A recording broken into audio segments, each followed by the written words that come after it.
Chapter 542. At 5 o'clock in the afternoon on Shiha Road in the western part of the city, a white Porsche was parked outside a classical-style restaurant.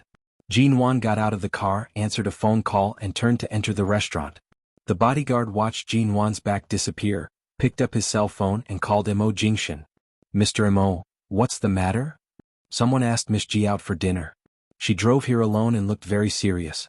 She must have something on her mind. I don't know if there's anything wrong. Would you like to call her and ask her?" The man was silent for a few seconds and asked indifferently, "Where is the appointment?" "The ancient restaurant on Shiha Road." "I see."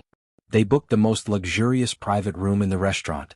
The waiter pushed the door open, and Jinwan immediately saw Mr. Xiao, who had a superior aura. The middle-aged man was dressed in a very exquisite three-piece suit. Although he was over 50 years old, he still had an extraordinary aura. He looked at Jinwan and Jinwan looked at him. They didn't say anything to each other, but they seemed to be quietly looking at each other. The waiter stood outside the door and felt that this man and woman, one old and one young, gave off an inexplicable feeling that there was something similar about them. He couldn't tell what it was, perhaps it was their temperament or perhaps it was the feeling.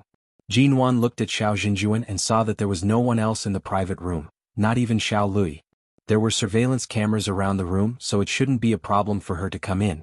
However, when the waiter was about to close the door, she asked him to leave a gap on the door and not close it completely. Seeing that Jinwan was wary, Mr. Xiao smiled kindly and didn't mind, saying, "Why are you standing at the door? Sit down." Jinwan walked in and sat down. She casually put her bag aside and didn't look at the luxurious menu on the table. After all, she had lunch and was not hungry at this time, so she just asked the waiter to pour her a cup of hot water. "It's rare for Miss Ji to agree to meet with me.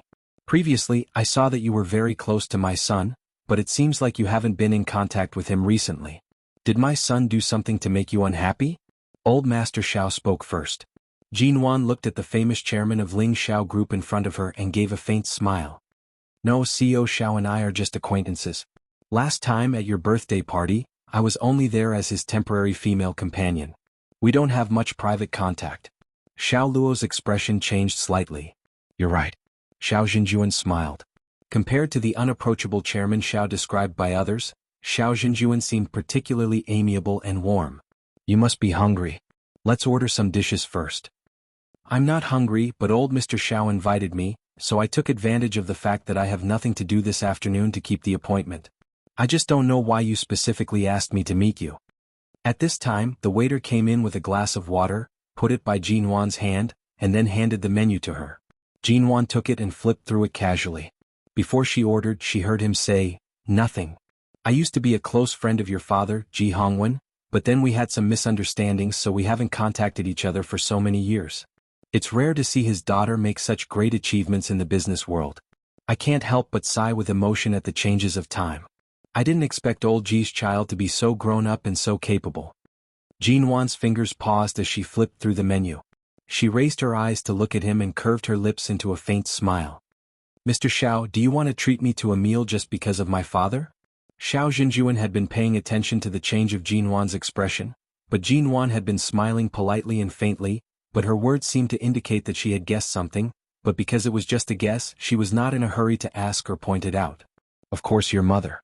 When Xiao Jinjuan mentioned her mother, he paused.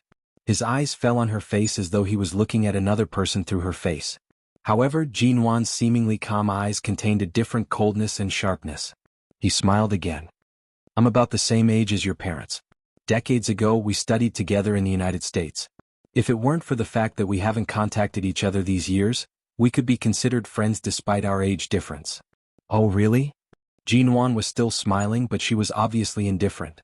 It seemed that the matter that she had suspected before had one more piece of evidence. But she didn't dare to think in that direction. The Xiao family, and her? Was it possible? Mr. Xiao didn't talk much with her. He mostly asked about Jinwan's experience in England and occasionally asked her about her childhood in the Ji family. It seemed that he paid attention to her because of her parents, but he didn't talk about many things about Ji Hongwen and her mother. After talking for more than an hour, Jinwan didn't want to continue sitting here because of her stomach pain and physical discomfort, but before ending the topic she asked, "Mr. Xiao, my mother passed away when I was very young. Since you and my parents have known each other for a long time, why don't you tell me what kind of woman my mother is?" Xiao Xinjuan took a deep look at her because of the question that sounded abrupt but seemed to have been prepared for a long time. Jinwan didn't avoid his gaze but just looked into his eyes and smiled. Xiao Xinjuan put his hand on the table, holding a glass of water. He pinched the glass for a long time and said in a low voice, "Your mother is a very, very good woman." Very good? Since she was so good, shouldn't she have a happy and perfect marriage and family and live happily for the rest of her life? But why did she die so early? Although I was young at that time and didn't investigate much about her for so many years, I also knew that she was depressed because of serious depression. When she died in the hospital, she was already thin. A good woman ended her life in such a miserable way. What was good about her? Xiao Xinjuan didn't speak but just looked at her. Although he wanted to say something, he didn't. Because he had been in the top position of the company for many years, he knew what he should say and what he shouldn't say. Obviously, he didn't intend to reveal some things. Then why did he ask her to meet him? Jinwan smiled, but the smile didn't reach her eyes. She said coldly, "I'm not feeling well. I'll go back first. Goodbye." With that, she turned around without hesitation. She opened the door and walked out in high heels. She bumped into a wall of people and a familiar cool breath rushed into her nose. Chapter 543. Jinwan's feet only slipped. Thankfully, she did not sprain her ankle. She abruptly raised her eyes to see Mo Jingshan's haunting face in front of her. She rushed to step back, but the man's arm held her waist firmly, easily pressing her back into his embrace. Seeing that her complexion was slightly pale, Mo Jingshan furrowed his brows. "Sprained your ankle?" Jinwan pursed her lips and did not speak. Seeing that she could not break free, she said, "No." Before she finished speaking, the man had decisively reached out and picked her up. Jinwan almost cried out in surprise when her feet were suddenly suspended in the air. She turned to look in shock at the man who had suddenly picked her up. Her complexion was slightly pale because her period was approaching and she was not feeling well. She did not sprain her ankle at all. Why was he carrying her? Mo Jingshan glanced back at the tightly shut private room door. Jinwan saw from his gaze that he clearly knew who the person inside was without her saying a word or explaining anything. He directly carried her away. Mo Jingshan put me down. Jinwan's stomach was not feeling well. Although this floor was surrounded by private rooms, there were many people eating downstairs. She did not want to be carried out by him. "My ankle is fine. Put me down." "What did you talk about? Why is your complexion so pale?" The man did not carry her down the stairs but went to the elevator on the other side. After entering the elevator, he did not intend to put her down. He only glanced at her ankle, which appeared to be fine, and then looked at her face. "Nothing much. He's just an old friend of my dad's." Jinwan struggled in his arms. This was the second floor and it only took a few seconds to reach the first floor. The moment the door opened, she saw someone outside. She subconsciously rushed to bury her face in his shoulder to avoid being recognized. The man calmly carried her out. However, because of the woman's buried face in his shoulder, his lips curved slightly. He leaned close to her ear to say, "What are you shy about? They're just two waiters." From the elevator, they could walk directly to the door without passing through the crowd downstairs. There were only two waiters here, but they obviously didn't dare to look in their direction for too long and had already turned around to avoid them. Jinwan slowly raised her eyes from his shoulder and looked around. Seeing that there was no one around, she patted his shoulder hard and said with a fierce expression, "Put me down." Mo Jingshan saw that her ankle really wasn't injured and that she was struggling hard. Afraid that she might accidentally fall, he put her down. As soon as her feet touched the ground, Jinwan quickly took 2 steps away from him as if she had been electrocuted, and then quickly took 2 or 3 steps out of the restaurant. When she reached the door, she asked, "Why are you here?" Mo Jingshan did not explain, calmly saying, "Passing by." This was the western district of the city. How could a busy man like him pass by this place for no reason? Jinwan did not plan on speaking with him. She was about to head to the parking lot when she saw a black Porsche of the same model parked beside her car. Her footsteps paused. She looked at her white Porsche and then at the black Porsche parked by the side. It was exactly the same as her car except for the black color. Just as she was thinking that this car looked like a couple's car parked here, the black Porsche's headlights suddenly lit up. Her eyelids twitched. She turned around and saw that the car key was in Mo Jingshan's hand. "Jinwan?" The man walked over without a change in expression. He walked past her car and glanced at her indifferently because she was standing stiffly in front of the car. "Why are you in a daze? Come here. I'll show you something." Jinwan remained rooted to the spot until she saw the man open the black Porsche's door. "This car is yours?" Jinwan asked. Mo Jingshan did not reply. He only glanced at her. The answer was obvious. The corner of Jinwan's mouth twitched. She looked at her white Porsche and then at his black Porsche of the same model. So, when he asked her what car she liked last time and she did not answer, he bought the same one as hers? He threw a limited edition Ghost worth tens of millions into the sea and bought a Porsche worth more than 2 million to be a couple's car with her? For a moment, Jinwan felt as though she did not know Mo Jingshan anymore. The great Mo Jingshan, how could he be so shameless?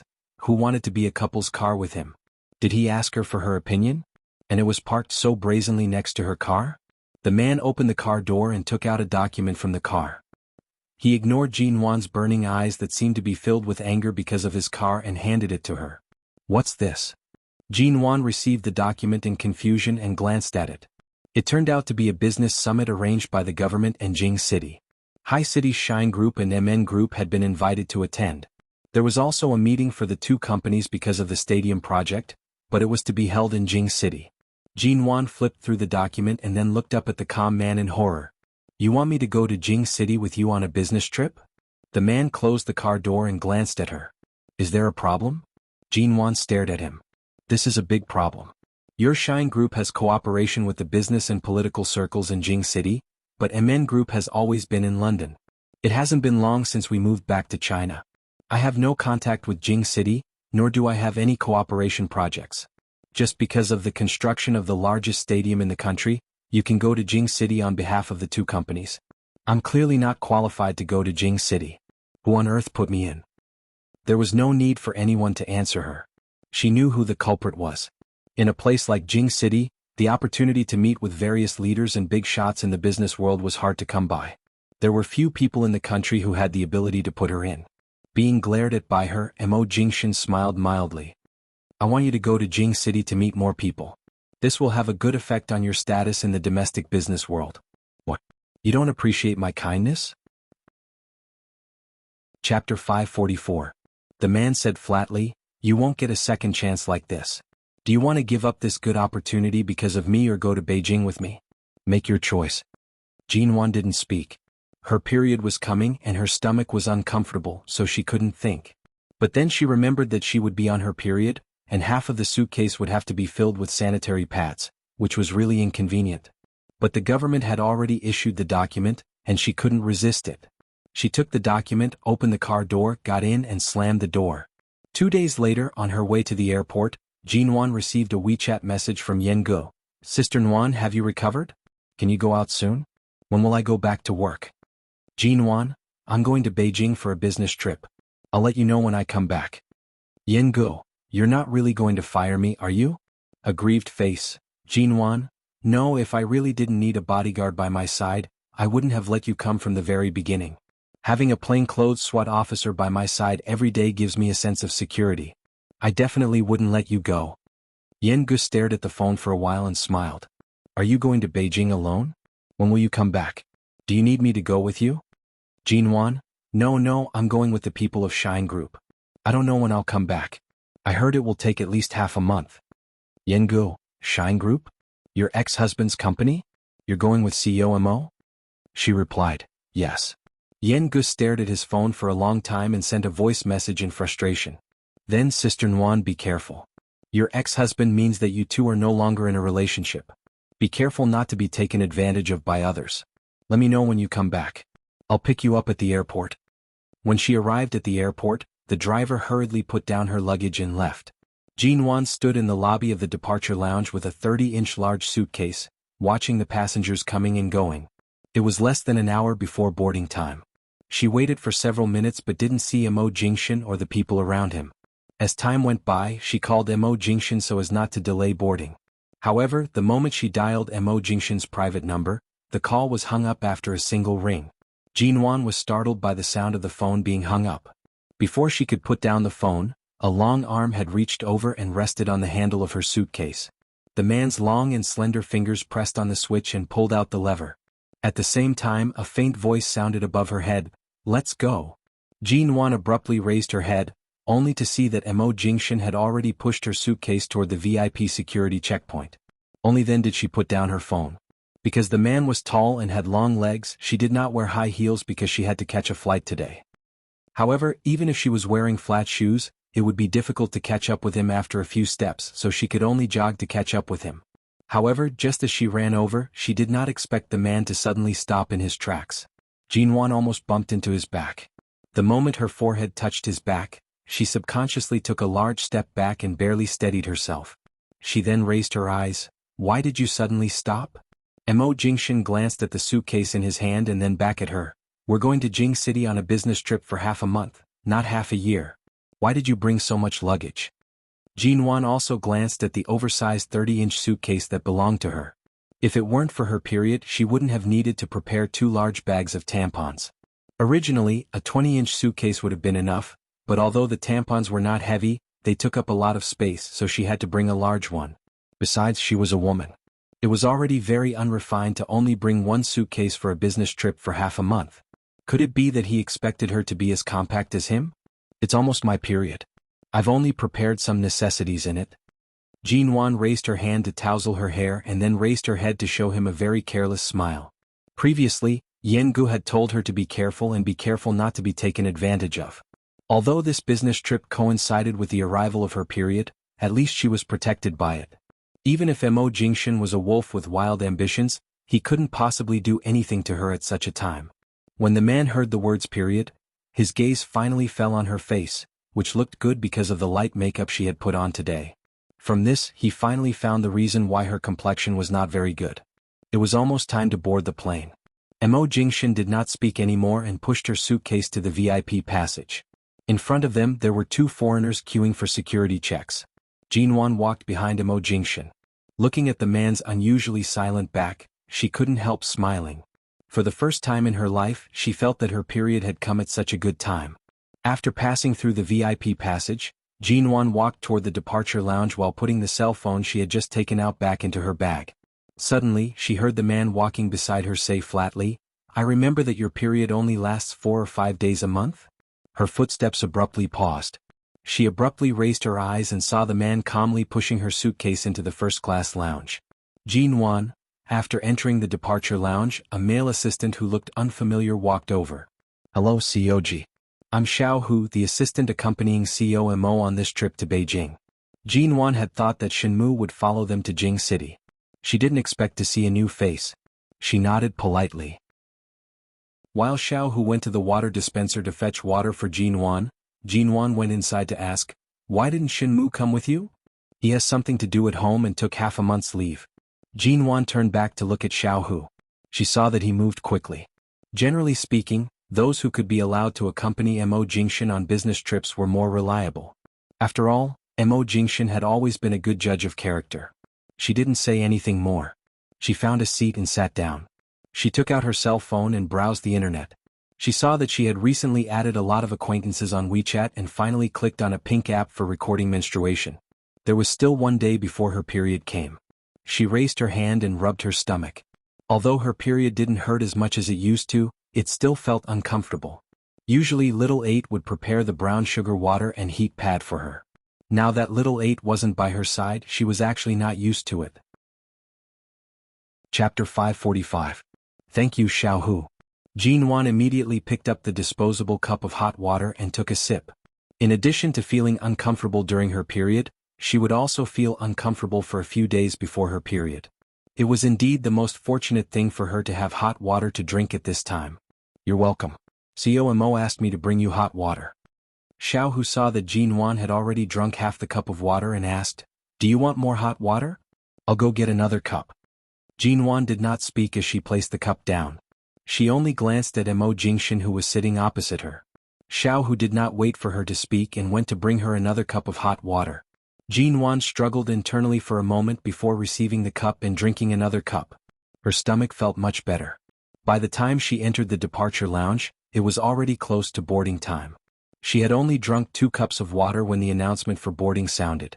Jinwan stood up and was about to take her suitcase when Mo Jingshan had already stood up. He avoided her hand. "Follow behind me obediently." As he spoke, he had already pushed her suitcase out. Xiao Hu finally noticed that CEO Mo seemed to be very concerned about MN Group's COG. As he walked behind Jinwan, he could not help but glance at her face. Jinwan pretended not to notice Xiao Hu's curious expression.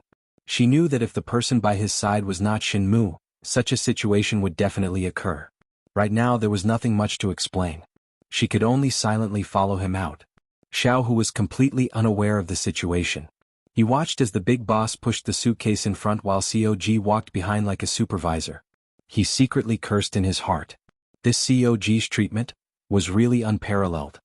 By the time they landed in Jing City, it was already autumn. Jinwan planned to take out a coat from her suitcase and put it on before heading to the bathroom. She pushed her suitcase into the bathroom and had just put on her coat when she heard her phone ring. She took out her phone and heard a child's childish, "Ah." Jinwan did not react at first. After listening for a while, she seemed to recall something. She lowered her head to look at the number displayed on her phone. It was indeed Xia Tian's call. So this voice should be from Xia Tian's little baby. Jinwan could not help but smile. "Little baby, what do you want to say to Auntie Nuan Nuan? You want to drink the best milk powder? Oh, you still want the prettiest toy? Alright, when Auntie Nuanuan comes back from her business trip, I'll buy you a toy car, okay? Have you wet your bed recently? Oh, so awesome. You're so obedient." Before she could finish, Xia Tian had already taken over the phone. "I just wanted my son to say hello to you. You're really good at acting. You've already chatted with him for so long. Let me tell you, my son is still young. He doesn't even know how to speak yet. Don't spoil him so early that he'll have the bad habit of asking you for anything he wants." Jinwan was immediately amused. "But I heard him to me. He was clearly acting coquettishly with me. My son knows how to act coquettishly now. He's only 2 months old and he's already calling you mummy." "Stop daydreaming. How can a 2-month-old call for mama? I clearly heard his sounds coming out of his mouth. If he calls for mama now, there's an 80% chance that he'll be a prodigy." Jinwan couldn't help but laugh. "TSK, of course my child will be a child prodigy. Sounds just like mummy. I'll just take it that he learned to call me mummy first." Xia Tian said with a smile. "Where are you? Why haven't you come to help me hold the child these days?" "I'm on a business trip. I just arrived in Beijing." "Why did you go to Beijing? With whom? Yourself?" Jinwan paused and thought for a moment. She did not mention that Mo Jingshan was also there. Otherwise, based on Xia Tian's temper, coupled with the fact that she was bored from taking care of the child at home every day, who knew how many more questions she would bombard her with? "And I'm just here for a meeting. I'll be back in a few days. Tell your little baby to wait for me to buy him a toy car." Xia Tian heard the airport announcement coming from Jinwan's side and did not pester her any further. "Alright, you're busy in Beijing. I'm hanging up. Let the little baby talk to me one more time before hanging up." Jinwan had just finished speaking when she heard Xia Tian's little baby being sent to the phone's side. He let out a series of cute childish, sounds. Jinwan smiled and her heart softened. She said sweetly to the phone, "Kiss, I love you." Mo Jingshan, who had come out to wait for her because Jinwan had not come out of the bathroom for a long time, heard these words the moment he walked over. The man's eyelids moved slightly, and his heart palpitated without warning. Jinwan hung up the phone and walked out of the bathroom. However, she was caught off guard by the man standing outside the bathroom door. Her heart jumped. Although she was not frightened, she was still surprised. She originally wanted to ask why he was here, but the words on the tip of her tongue became, "Xiaomo actually has the habit of standing outside the women's bathroom and eavesdropping? You were inside for half an hour. I came over to ask someone to go in and look for you, but I heard you were on the phone, so I didn't disturb you." The man's voice was low and calm. Jinwan lowered her head, put the phone back into her bag and adjusted the coat she had just put on. "Are we going directly to the meeting place or to the hotel? What's the itinerary like for the next few days?" Mo Jingshan did not answer. He took the suitcase she pushed out and put his hand on the handle. "Who were you talking to on the phone?" Jinwan suddenly glanced at him, and a shrewd smile appeared in her eyes that were as calm as a lake, disturbing the tranquility of the lake. However, this sudden ripple was caught by the man's calm eyes. She said with a smile, "A little handsome boy, the kind that makes people want to hug and kiss him at first glance. I just promised to buy him a car after I return from Jing City." She thought these words could fool him for a while, but the man stared at her for a long time, raised the corner of his lips and said lazily, "I haven't said anything since Xia Tian's child was born. Leave the car to me in? Do you want a real car or a toy car? I'll have everything." Mo Jingshan lowered his head and couldn't help laughing. He carried her suitcase, striding toward the exit of the airport hall. Jinwan watched the man's back and her teeth itched. She couldn't help but secretly grind them. Since he had already seen through it, why did he still ask? On purpose. Chapter 546. It was evening when they arrived in Beijing. At this time, the only choice was to go straight to the hotel and arrange all the business after tonight. In the car, Jinwan and Mo Jingshan sat in the back seat, while Xiao Hu and the driver sent by Beijing sat in the front. Jinwan looked at her cell phone for a while and then turned to look at the sunset. Thinking that they would stay in Beijing tonight, she couldn't help asking, "Which hotel are we staying in?" "The Shengtang Hotel in Haiyang District. The room has been booked. You can rest as soon as you arrive." Xiao Hu sat in the front and answered, "COG, just have breakfast before 7 o'clock tomorrow morning. We have a meeting at 7:30. There are not many things to do tomorrow, but in addition to the meeting the day after tomorrow, there is a very important banquet to attend in Beijing tonight. COG, you should have brought a dress, right?" "There is a banquet to attend?" Jinwan raised her eyebrows. "Yes, it's a charity banquet arranged by the business circle in Beijing. It's rare that CEO Mo has time to attend, so this banquet will be more grand. We must also attend." Jinwan didn't prepare a dress, but in a place as prosperous as High City, she could find a department store or a custom-made dress shop.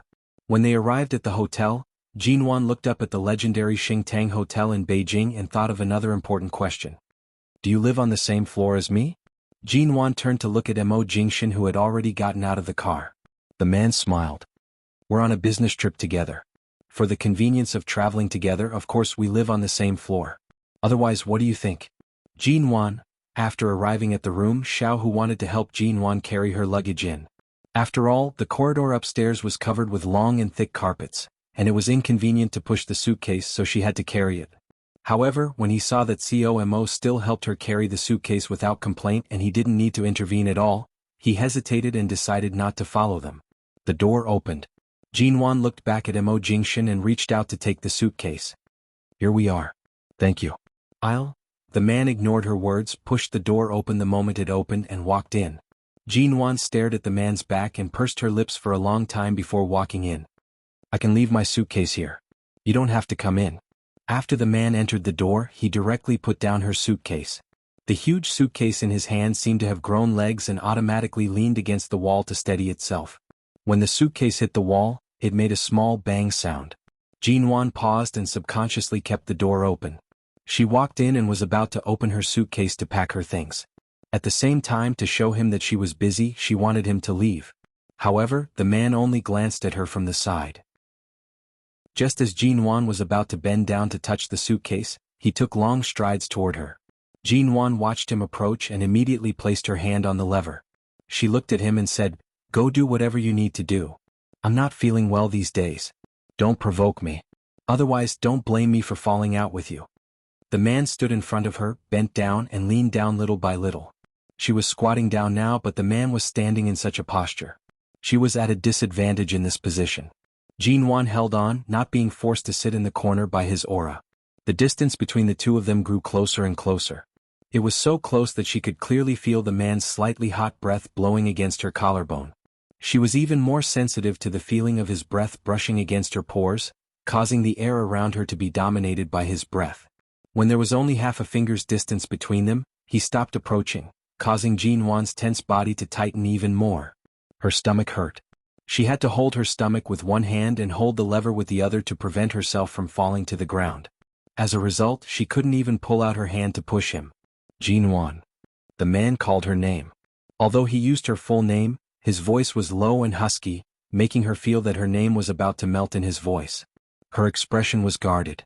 "What's wrong?" Mo Jingshan chuckled huskily. "You don't really dislike going on a business trip with me, do you?" Even though Jinwan might fall to the ground unsteadily, she still moved her hand away from the lever and tried to stand up. However, the man in front of her did not move away, and she couldn't just bump into him.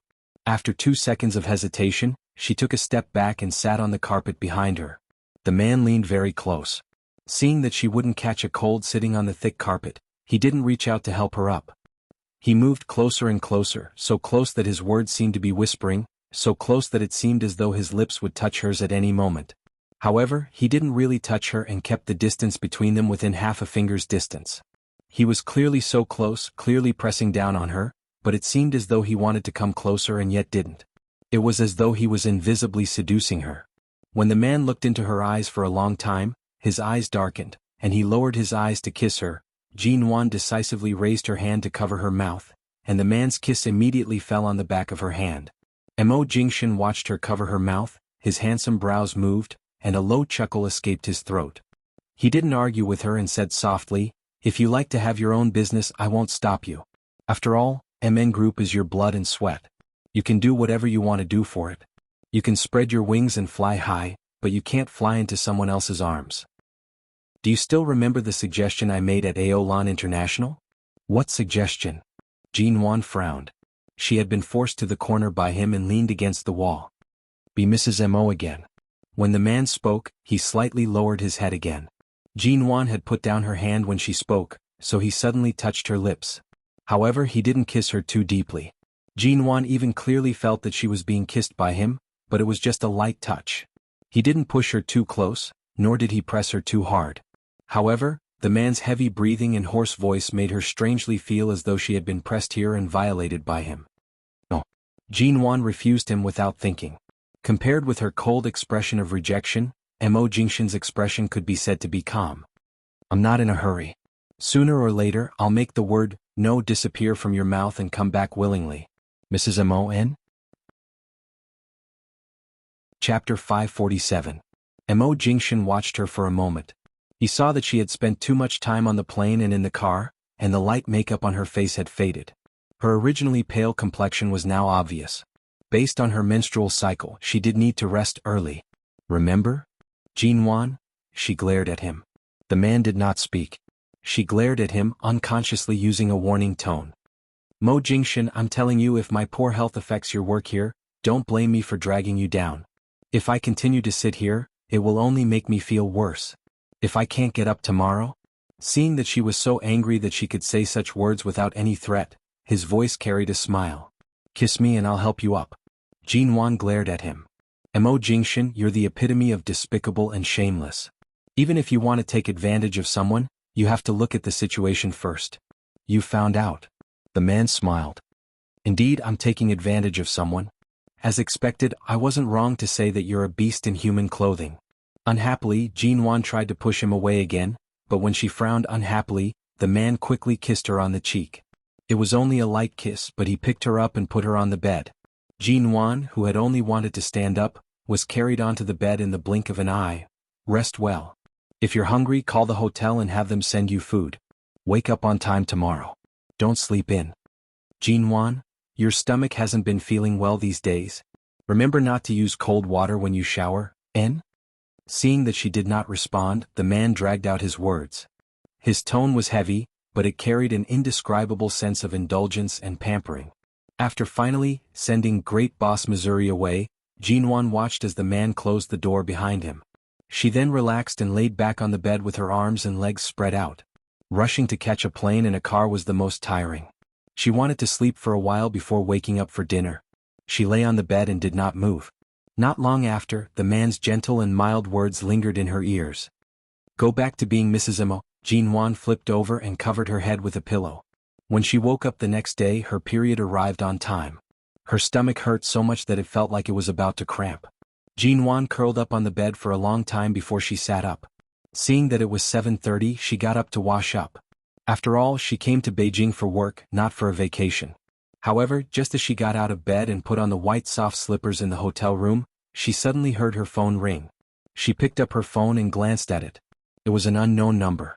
Puzzled, she picked it up and heard Xiao Hu say, "Cog, did I disturb your rest?" Jin Wan recognized Xiao Hu's voice. She rubbed her stomach as she stood up and softly answered, "No, I'm already up. Give me 10 minutes. I'll be downstairs immediately." With that, she was about to head to the bathroom. "Cog, you don't have to come. COMO and I have already left the hotel. This morning's work schedule is a bit more complicated. I'll sign in for you in the name of MN Group. Are you not feeling well today? Then rest in the hotel first, leave it to me." Jin Wan paused. "You've already set off?" "Yes, I had originally arranged for the hotel's wake-up call service, but COMO asked me to cancel it. He said that COG is not feeling well and asked you to rest in the hotel for a day. It just so happens that this morning's meeting is just a formality. There are no important people today, so there's no need to meet so many people in person. I'll sign in your name. There won't be any problems. COG, you can rest assured.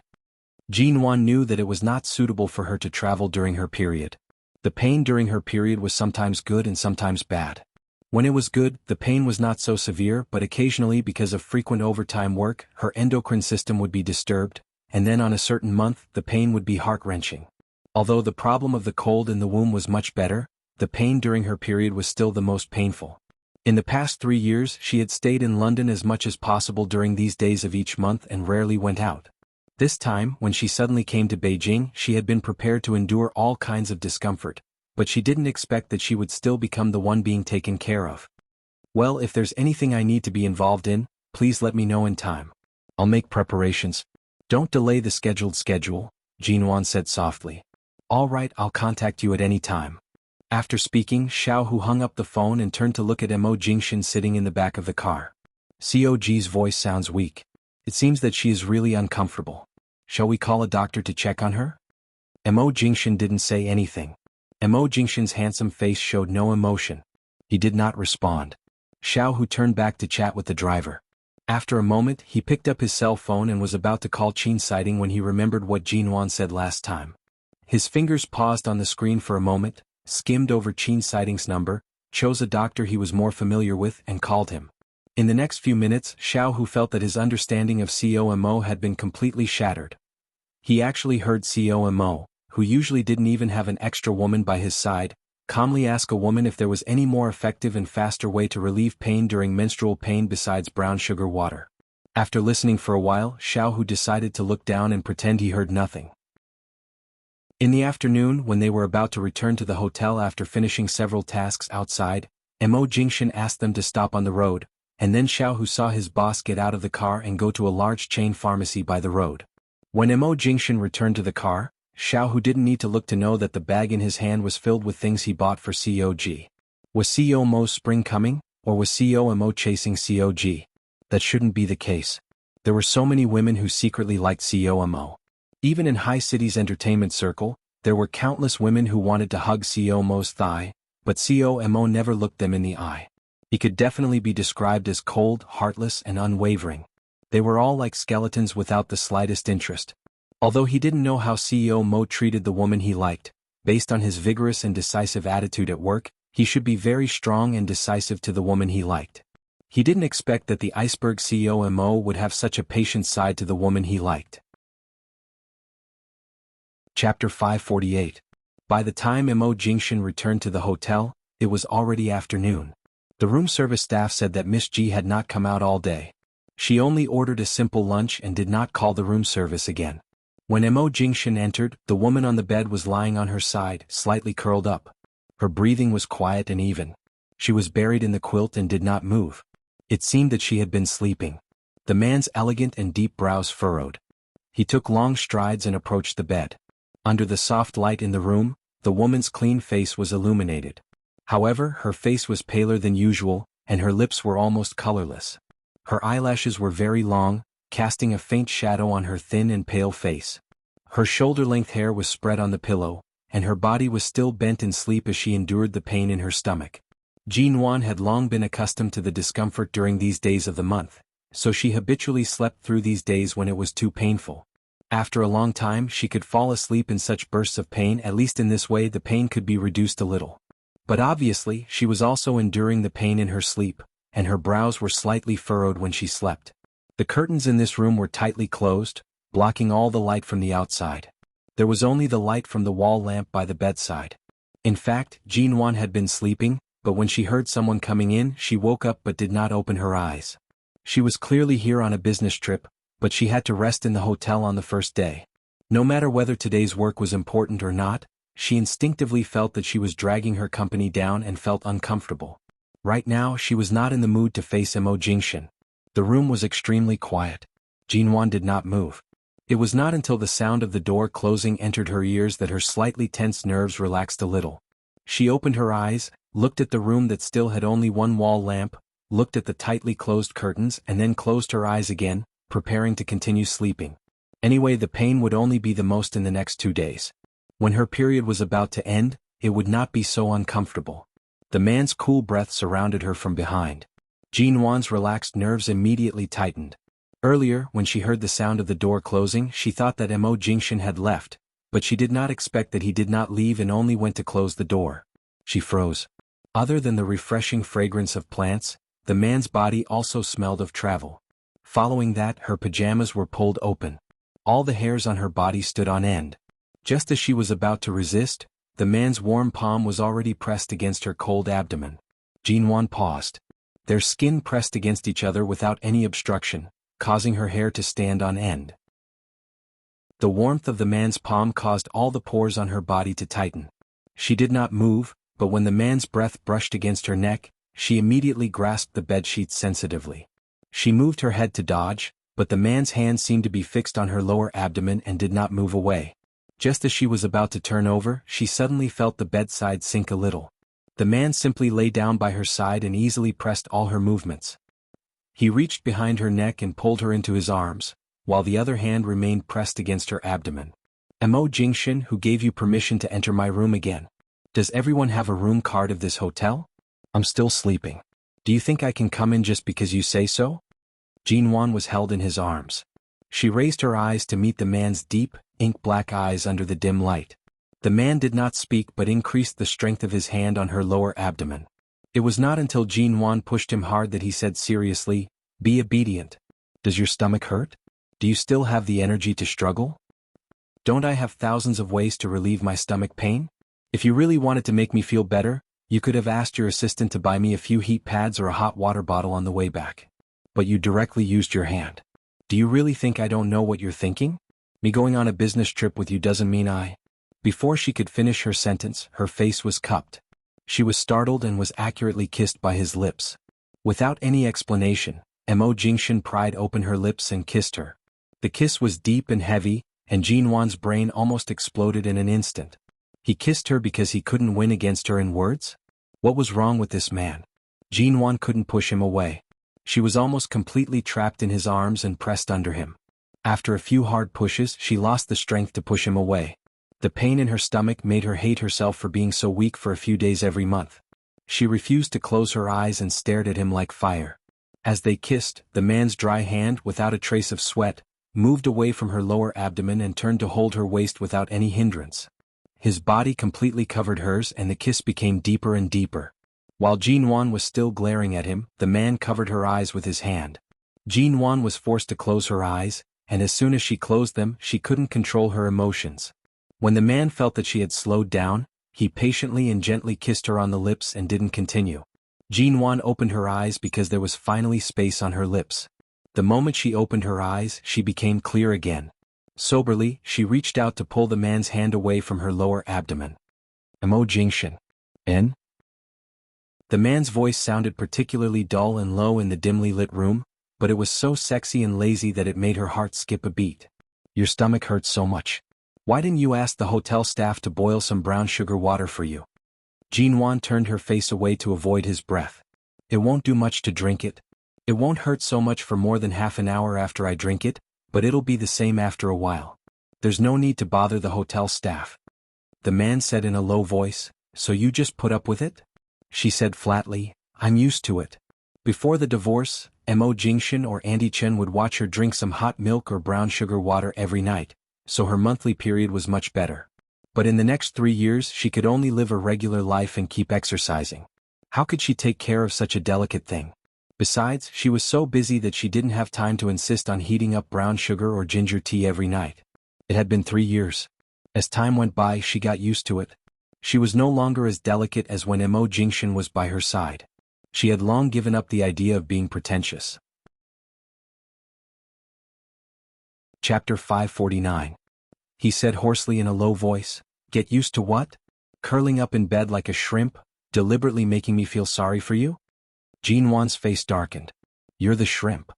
Mo Jingshan's hand was still pressed against her abdomen, and he gently kissed her cheek. Jinwan was held in his arms and did not resist, but she glared at him. "You should know when to take advantage of me. If you still want to take advantage of me in my current situation, you're really inhumane." Mo Jingshan paused and chuckled. I've done many inhumane things. Do I need you to do this?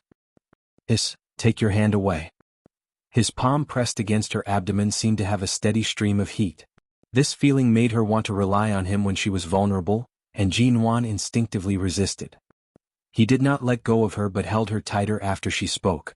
When Jinwan glared at him, he bent down and whispered in her ear, I'm sorry. I didn't expect your menstrual period would change, and I didn't expect that my arranged business trip would coincide with yours.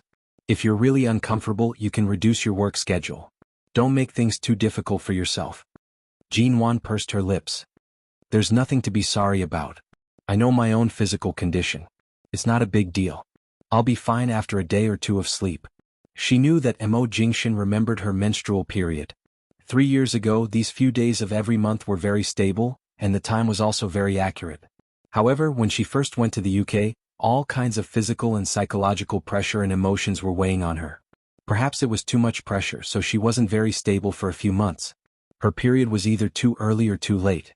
Later, when she finally stabilized, her monthly period was no longer the same as it was 3 years ago. In fact, Jinwan didn't have to come to Jing City these days, but on the one hand she really didn't want to miss this good opportunity. Besides, even if she was angry with Mo Jingshan, she didn't have to be so irrational as to miss such a good opportunity. However, she neglected that her menstrual period was only 4 or 5 days long, and she neglected her physical condition.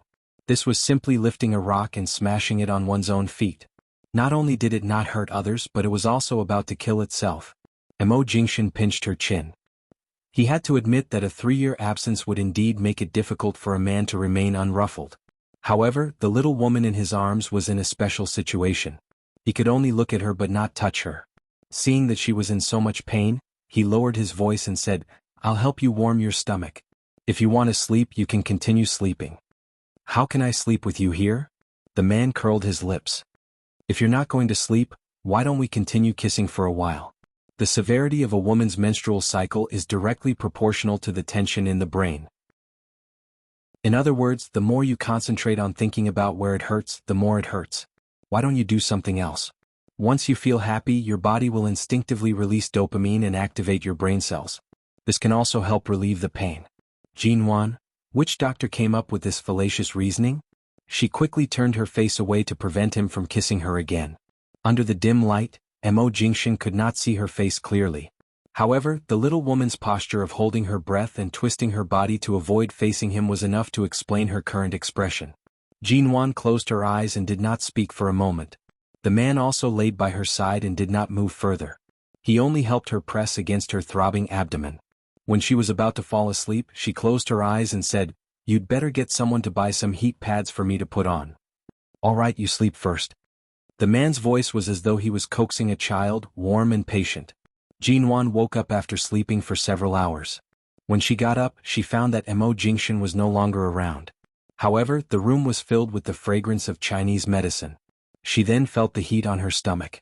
She lowered her head to see that there was a pack of Chinese medicine on her abdomen. The heat came from the pack and was very warm. No wonder she had slept so comfortably earlier and was not woken up by the pain. It was actually because of this. Where did Mo Jingshan go to buy this? He couldn't have specially asked the doctor, could he? She sat up and touched the thing on her abdomen. It was warm and comfortable, and her entire body felt much more relaxed. The next morning, Jinwan woke up on time. She lazily prepared to eat breakfast before heading to work. After all, she was here on a business trip. After sleeping here for a whole day, she felt much better. After washing up, a staff member suddenly knocked on the door and pushed in a bowl of red date glutinous rice porridge. Don't you need to eat breakfast in the restaurant? I didn't even call and it was sent in directly? Jinwan spoke as she walked over and picked up the spoon to taste it. The staff member stood by the side and asked with a smile, Miss Ji, is this porridge good? It's all right. The taste is not bad. What? Jinwan took 2 mouthfuls and sat down by the table, planning to finish the porridge. This porridge was specially made by Mr. Mo in the hotel kitchen this morning. There are red dates, brown sugar, glutinous rice, peanuts, and even some milk and walnuts. It's even richer than the 8 treasures porridge. Mr. Mo cooked it for a long time. Jinwan paused in her actions. No wonder she felt that the porridge in this hotel was too meticulous. It was especially soft and sweet but not greasy. She originally wanted to say that the environment of this hotel was not only rated as a 7-star hotel, but even this bowl of porridge could be rated as a very high level of culinary skills. He took up the hotel kitchen and specially cooked porridge for her. Was this considered an apology? No matter how much he calculated, he failed to account for the changes in her menstrual cycle, causing her to run to Jing City during the most difficult days. It turned out that the calm, rational and well-planned Mo Jingshan would also have times when he miscalculated. Jin Wan drank the porridge and said indifferently, "Mr. Mo took up your kitchen, but what about the others' breakfast? It can't be that the entire hotel didn't have breakfast this morning, right?" The staff member smiled. "That's not necessarily the case. There are 3 kitchens in our hotel. Mr. Mo only took up one, and it didn't affect our breakfast preparation." Jin Wan did not speak anymore and lowered her head to continue drinking. Mo Jingshan really made a lot of porridge. From the looks of this big bowl, it should have been cooked for a long time. Jin Wan happened to like it, so she drank it all up. Then she stood up and asked the staff to push the dining cart out. She then tidied up and prepared to go out. Chapter 550. In the room, Jin Wan's cell phone just rang. Mo Jingshan came out from the opposite room, heard her cell phone ringing, and glanced at the empty bowls on the dining trolley that the staff pushed out. It seemed that she liked it very much. At the same time, Xiao Hu suddenly came out of the elevator with a huge bouquet of roses. When he came here and saw Mo Jingshan standing outside the door, he was embarrassed. "Xiao Mo." The man looked sideways at the things in his hand. The 299 red roses were tender and beautiful. Mo Jingshan frowned silently. "What are these? These flowers?" Xiao Hu coughed. "Just now the courier from the same city came and said they are for COG." At this time, Jin Wan suddenly opened the door and came out, seeing the bouquet in Xiao Hu's arms. She subconsciously raised her eyes to look at Mo Jingshan. Although she knew that everything Mo Jingshan had done for her was deeper and more important than these flowers, and she knew that he would never have such superficial things. He rarely gave roses or gifts, but these flowers suddenly appeared in front of him. It seemed that it was not the case. Just now, she received a call from the same city, saying that a gentleman had ordered roses for her. Apart from Mo Jingshan and Xiao Hu, there was only one other person who knew that she was staying in this hotel. Yesterday, when she was resting in the hotel, she was bored to death, so she took a picture of the hotel from this angle and posted it on her WeChat Moments with the words, "This business trip is really painful." During the last blind date, the auntie's son didn't specifically contact her again, but the two of them added each other on WeChat. After seeing her post on WeChat, the auntie's son asked where she was on a business trip and said that he happened to be in Beijing these few days, so he asked if she wanted to meet him. Then Jin Wan refused. After chatting casually for a while, he learned that she was staying in this hotel, but Jin Wan said it was not convenient for her to meet friends, so he didn't come to see her. Unexpectedly, this morning he sent a bouquet of roses over. She understood that he wanted to show his affection for her. But this bouquet was sent to Mo Jingshan. Xiao Hu stood there holding the bouquet, not daring to look at Mo Jingshan's face. Seeing that Jin Wan had come out, he instinctively wanted to give the bouquet to her. Mo Jingshan narrowed his eyes. "Bring it over and put it down." Xiao Hu paused.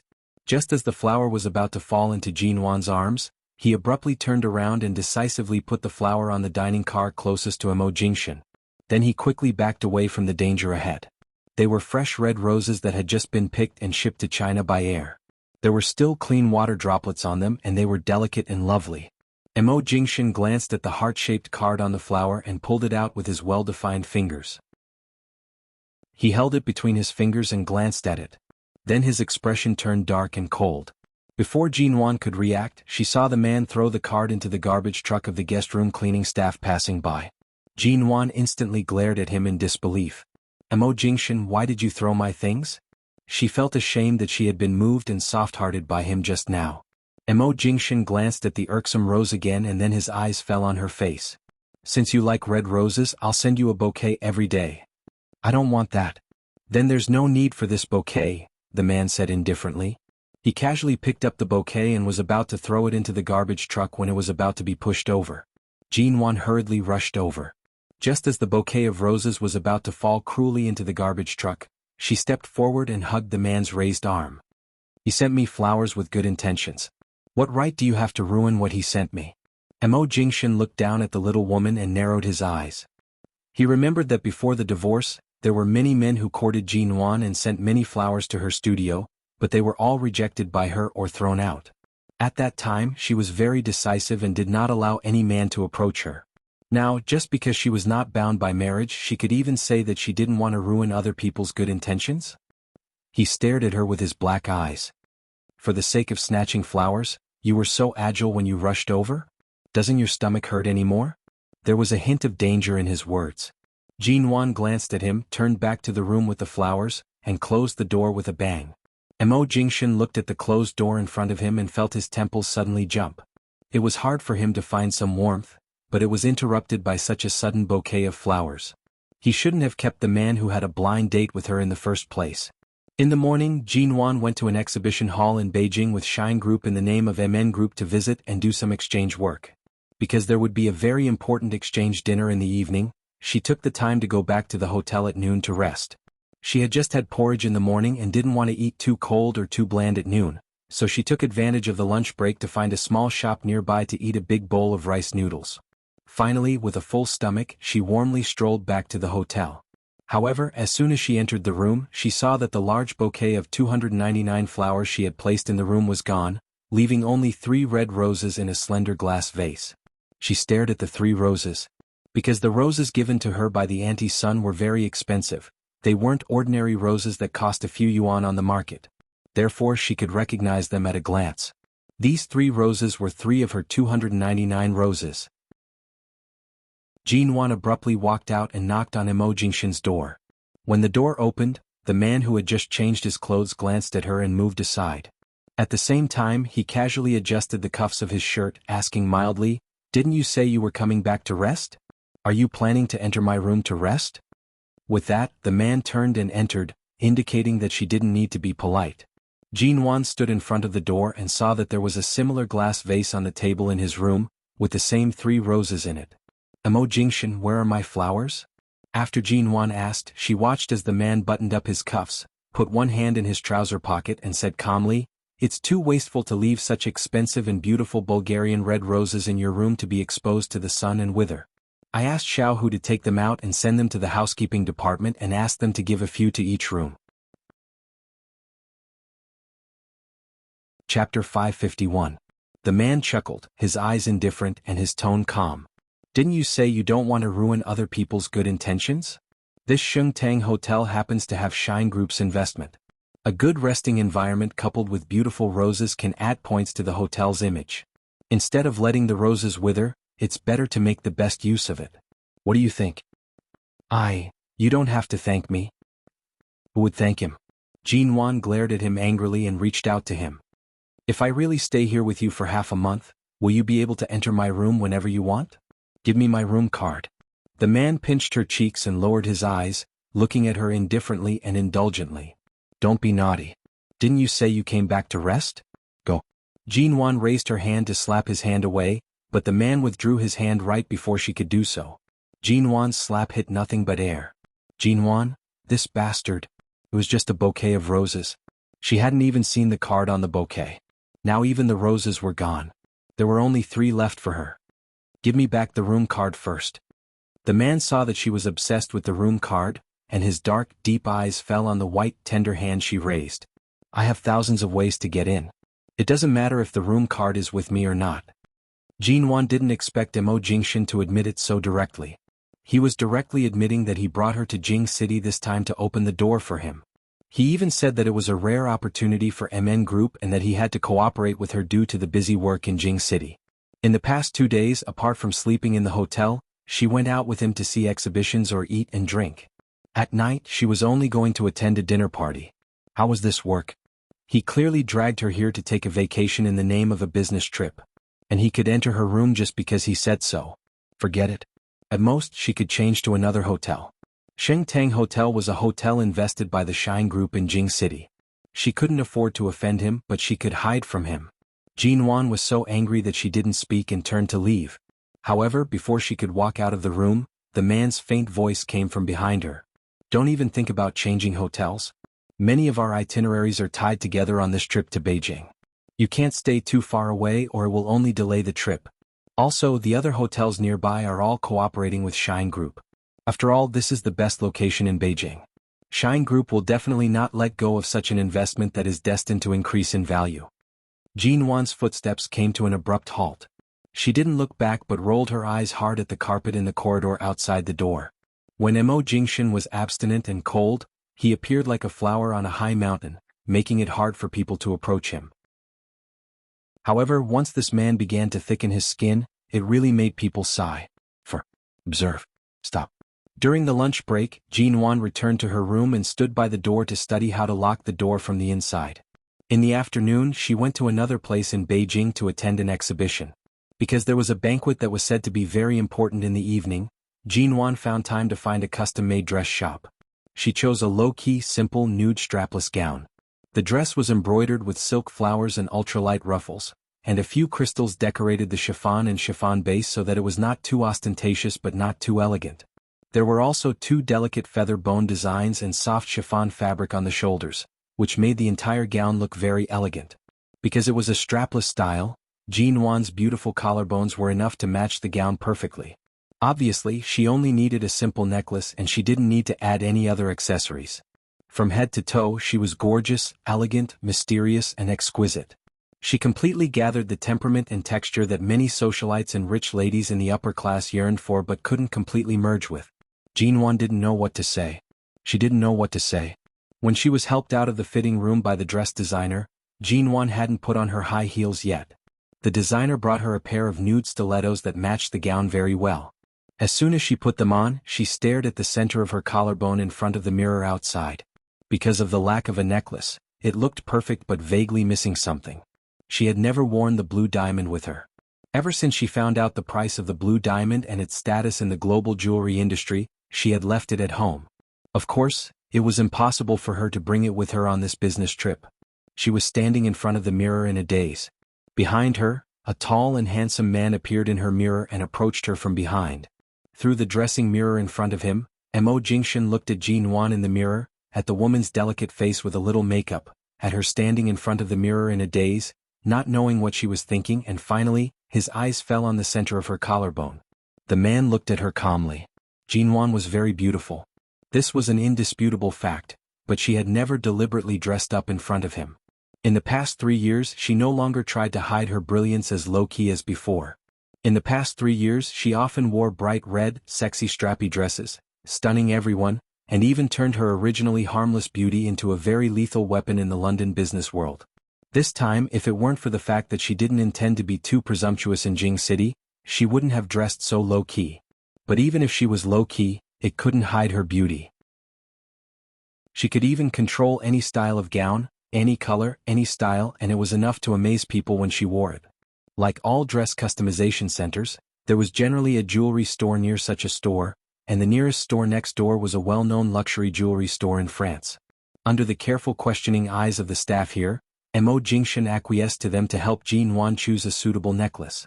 After trying on the dress, Jean Wan was taken inside by the stylist to have her hair styled, but because her dress was very simple, her hairstyle was very elegant, similar to that of Hans. After doing all the styling, she returned to the dressing room and waited. After all, the dressing room of this store was very large, but because she said she would go in to rest, no one dared to go in casually. She was alone. There were all kinds of gorgeous and dazzling gowns hanging around. The white palace-style design and the 2 white sofas here allowed her to find a comfortable position to sit down and rest in this complicated dress. Anyway, there were still more than 3 hours before the dinner party, so she was in no hurry to leave. Chapter 552. What are you doing here? Isn't there a VIP lounge outside? Jean Wan said as she smoothed out the hem of her dress. As soon as she finished speaking, she saw the man's legs were approaching her. His dark-colored trousers were neatly ironed, and his black leather shoes stepped down the 3 marble steps behind the door of the dressing room. Seeing her sitting on the sofa motionless, Mo Jingshan looked at the hem of her dress that she had deliberately smoothed out with her hand and asked indifferently, "Is your stomach uncomfortable again?" "No, it's much better today than yesterday." Although Jean Wan said so, her stomach did ache faintly, but it was not as painful as it was on the first day of her period yesterday, and she specially bought a heat pad at the nearby supermarket at noon, so it didn't hurt as much now. She said again, "Isn't it a few hours before we go to the banquet venue? Anyway, the dress has been changed and the hairstyle has been done. I don't want to waste time, so I'll just sit here and rest for a while." Mo Jingshan's eyes swept over her lightly made-up face and he could see that she was in good condition. Come here. What are you doing? The man's eyes fell on her and he did not speak. Jinwan looked at him speechlessly for a while, got up and walked over. Although the pair of high heels on her feet matched this dress very well, the soles of the heels were high and thin. The tallest one she had worn in London was only 10 centimeters, but this one was 13 centimeters high. As a result, when Jinwan walked up to Mo Jingshan, she was even more aware of the height difference between them. She had grown more than 10 centimeters out of thin air, but she was still half a head short of this man. It turned out that she wasn't the same height as him in the past. She probably only reached up to his shoulder. It turned out that she had been deceiving herself for so long. Mo Jingshan ignored the woman's eyes that were sizing up the height difference between the two of them and watched her swaying as she approached. Are your shoes uncomfortable? No, I was sitting in the wrong posture just now and my legs are numb. Jinwan was still able to handle the high heels. They were standing in the middle of the large dressing room, and the huge floor-to-ceiling mirror on the wall reflected their figures. Mo Jingshan gestured for her to look at the mirror. Jinwan turned her eyes in confusion, but because her shoes were too high she couldn't turn for too long, so she turned around and faced the mirror. What's wrong? Is there anything wrong with my style? Or is there something wrong with my makeup today that will make you lose face? However, the man lifted the few pieces of gauze on her shoulders. She thought there was something wrong with the back of her gown and was about to speak, but the man's kiss fell on her shoulder. Jinwan's eyes were still fixed on the mirror. She watched as the man's kiss fell on her shoulder. Before she could react, he gently held her waist under the dress and kissed her white neck. Her neck was also her sensitive spot. Jinwan shivered and was about to avoid him when the hand on her waist suddenly tightened, trapping her in his arms, and the kiss on her neck gradually became heavier. When Jinwan noticed what the man was doing, she frowned. Mo Jingshan, if you dare to leave any marks on my neck, Before she finished speaking, she felt a sharp pain from the place on her neck covered by the man's soft lips. She stared at the man in the mirror in disbelief, only to see that he had no intention of letting go. He even naughtily extended the kiss to the back of her ear. When Jinwan's eyes were about to spit fire, he curved his lips against her ear, and his low, husky and indifferent voice fell into her ears. You've left a mark. What should I do? Why don't you leave a few more marks? Jinwan angrily turned back to slap him, but before she could turn around, the man easily put his arm around her waist and held her in her original position in front of the mirror. At the same time, a necklace appeared in his hand. She recognized at a glance that it was the classic white diamond necklace from VCA. Some of the classic white diamond necklaces of VCA's family were not the ordinary thin necklaces on the market, but were shaped like geometric patterns. The white diamond was arranged in a regular pattern on a polygonal star, dazzling but not ostentatious. The width of one side of the necklace was just enough to cover the kiss mark left on her neck by Mo Jingshan. Under this necklace, only heaven, earth, him and her knew this ambiguous mark and no one else could see it. Seeing that the mark was covered, Jinwan choked back the angry rebuke on the tip of her tongue. This black-bellied and shameless man. She didn't know how many times she had scolded him in her heart recently. Shameless, black-bellied, shameless. She scolded him over and over again in her heart every day, but she still couldn't vent her hatred. After helping her put on the necklace, the man's slender and well-defined fingers rubbed the soft flesh under her ear. Jinwan shivered again, wondering if he would even buy her earrings. The result was as he expected. Mo Jingshan picked up a pair of matching diamond earrings and compared them under her ears. Although this was the first time he had worn something like this on a woman, a man's innate sensitivity and adaptability allowed him to quickly find which earring to wear on which side. After putting them on, the man was obviously very satisfied with his masterpiece. He tugged at the earring she was wearing and watched the shiny things swaying under her white, soft ears. The man's eyes couldn't help but deepen. Jinwan pursed her lips and said with a straight face, "Mo, these diamonds are too exaggerated." The man smiled, but his smile was cold. Aren't roses exaggerated? She knew it. The stalk of the roses couldn't be crossed for the time being. According to what you said, after I wear these to the party tonight, can I take off all the diamonds on them and give them to others one by one? Just like how you gave my roses. The man's smile didn't diminish, but she could clearly feel that the air around him had dropped 2 degrees. Jinwan, are you picking on me? Jinwan pursed her lips, glanced at him and ignored him. This was a dressing room. There shouldn't be any surveillance cameras in it. If Mo Jingshan shamelessly wanted to make a few more small strawberries on her shoulders and neck, She wouldn't be able to go out to see anyone tonight. And she was deeply aware that even if she was protected by her aunt, if this man really wanted to argue with her, she was afraid that even if she bled in front of him, it would be useless. Chapter 553. When Jin Wan appeared in the banquet hall of Jing City that night, she caused quite a stir and astonishment. Of course she didn't cause a stir, but she was astonished. After all, she had appeared with Mo Jingshan and was even his female companion. Jing City was the so-called Jing Circle in China. Every circle was different and many people were unfamiliar to them. However, Mo Jingshan's influence in the business world at home and abroad was enough to make any circle want to rope him in, and there were many people who wanted to curry favor with him. After all, people in the Jing Circle were arrogant. Even if they wanted to curry favor with Mo Jingshan or flatter him, they would put on a polite expression and didn't express their emotions so obviously. However, in this environment where everyone was arrogant, those people couldn't help but come over to toast Mo Jingshan as soon as they saw him, and they couldn't hide their selfishness. They didn't know whether Mo Jingshan was married or not, but they all knew that Mo Jingshan never brought any female companion with him when he went out to socialize. They didn't expect that today. Not only did CEO Mo bring a female companion, but they also looked like a good match. After all, there were a lot of young ladies who had been eyeing Mo Jingshan for a long time. It was said that several young ladies in Jing City had chased him all the way to High City but came back in disgrace before they could even see him. No one could imagine what kind of woman Mo Jingshan would like, let alone that there was such a woman standing by Mo Jingshan's side who looked so compatible with him. Whether in temperament, appearance, or other aspects that people couldn't tell, as soon as the two of them appeared, they stunned and caused a stir. Some people curiously came to inquire about Jin Wan's identity, wondering which family's lucky young lady or a beauty sent to Mo Jingshan by a master. How could she be brought out by CEO Mo? However, Jin Wan took the goblet handed over by the other party and replied with a frank and dignified smile in her eyes, "My surname is Ji and I'm the head of MN Group. Nice to meet you." The people who came over to ask about her identity were all surprised when they heard the answer.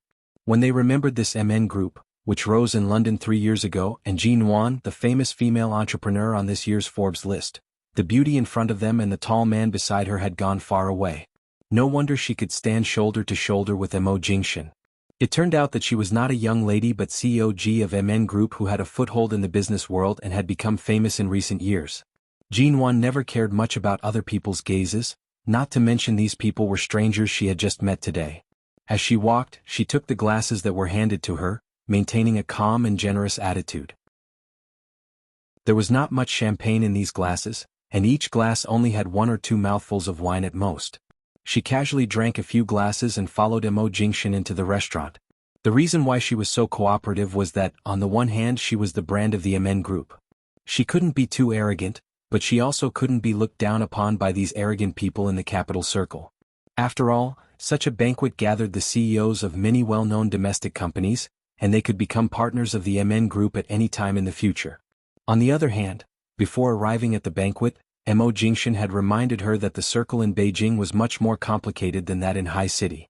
Therefore it was safest to stay with Mo Jingshan.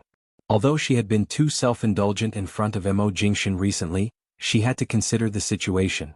A wise man submits to circumstances. Mo Jingshan was the thickest thigh in the domestic business circle. None of the thighs in the capital circle could compare to him.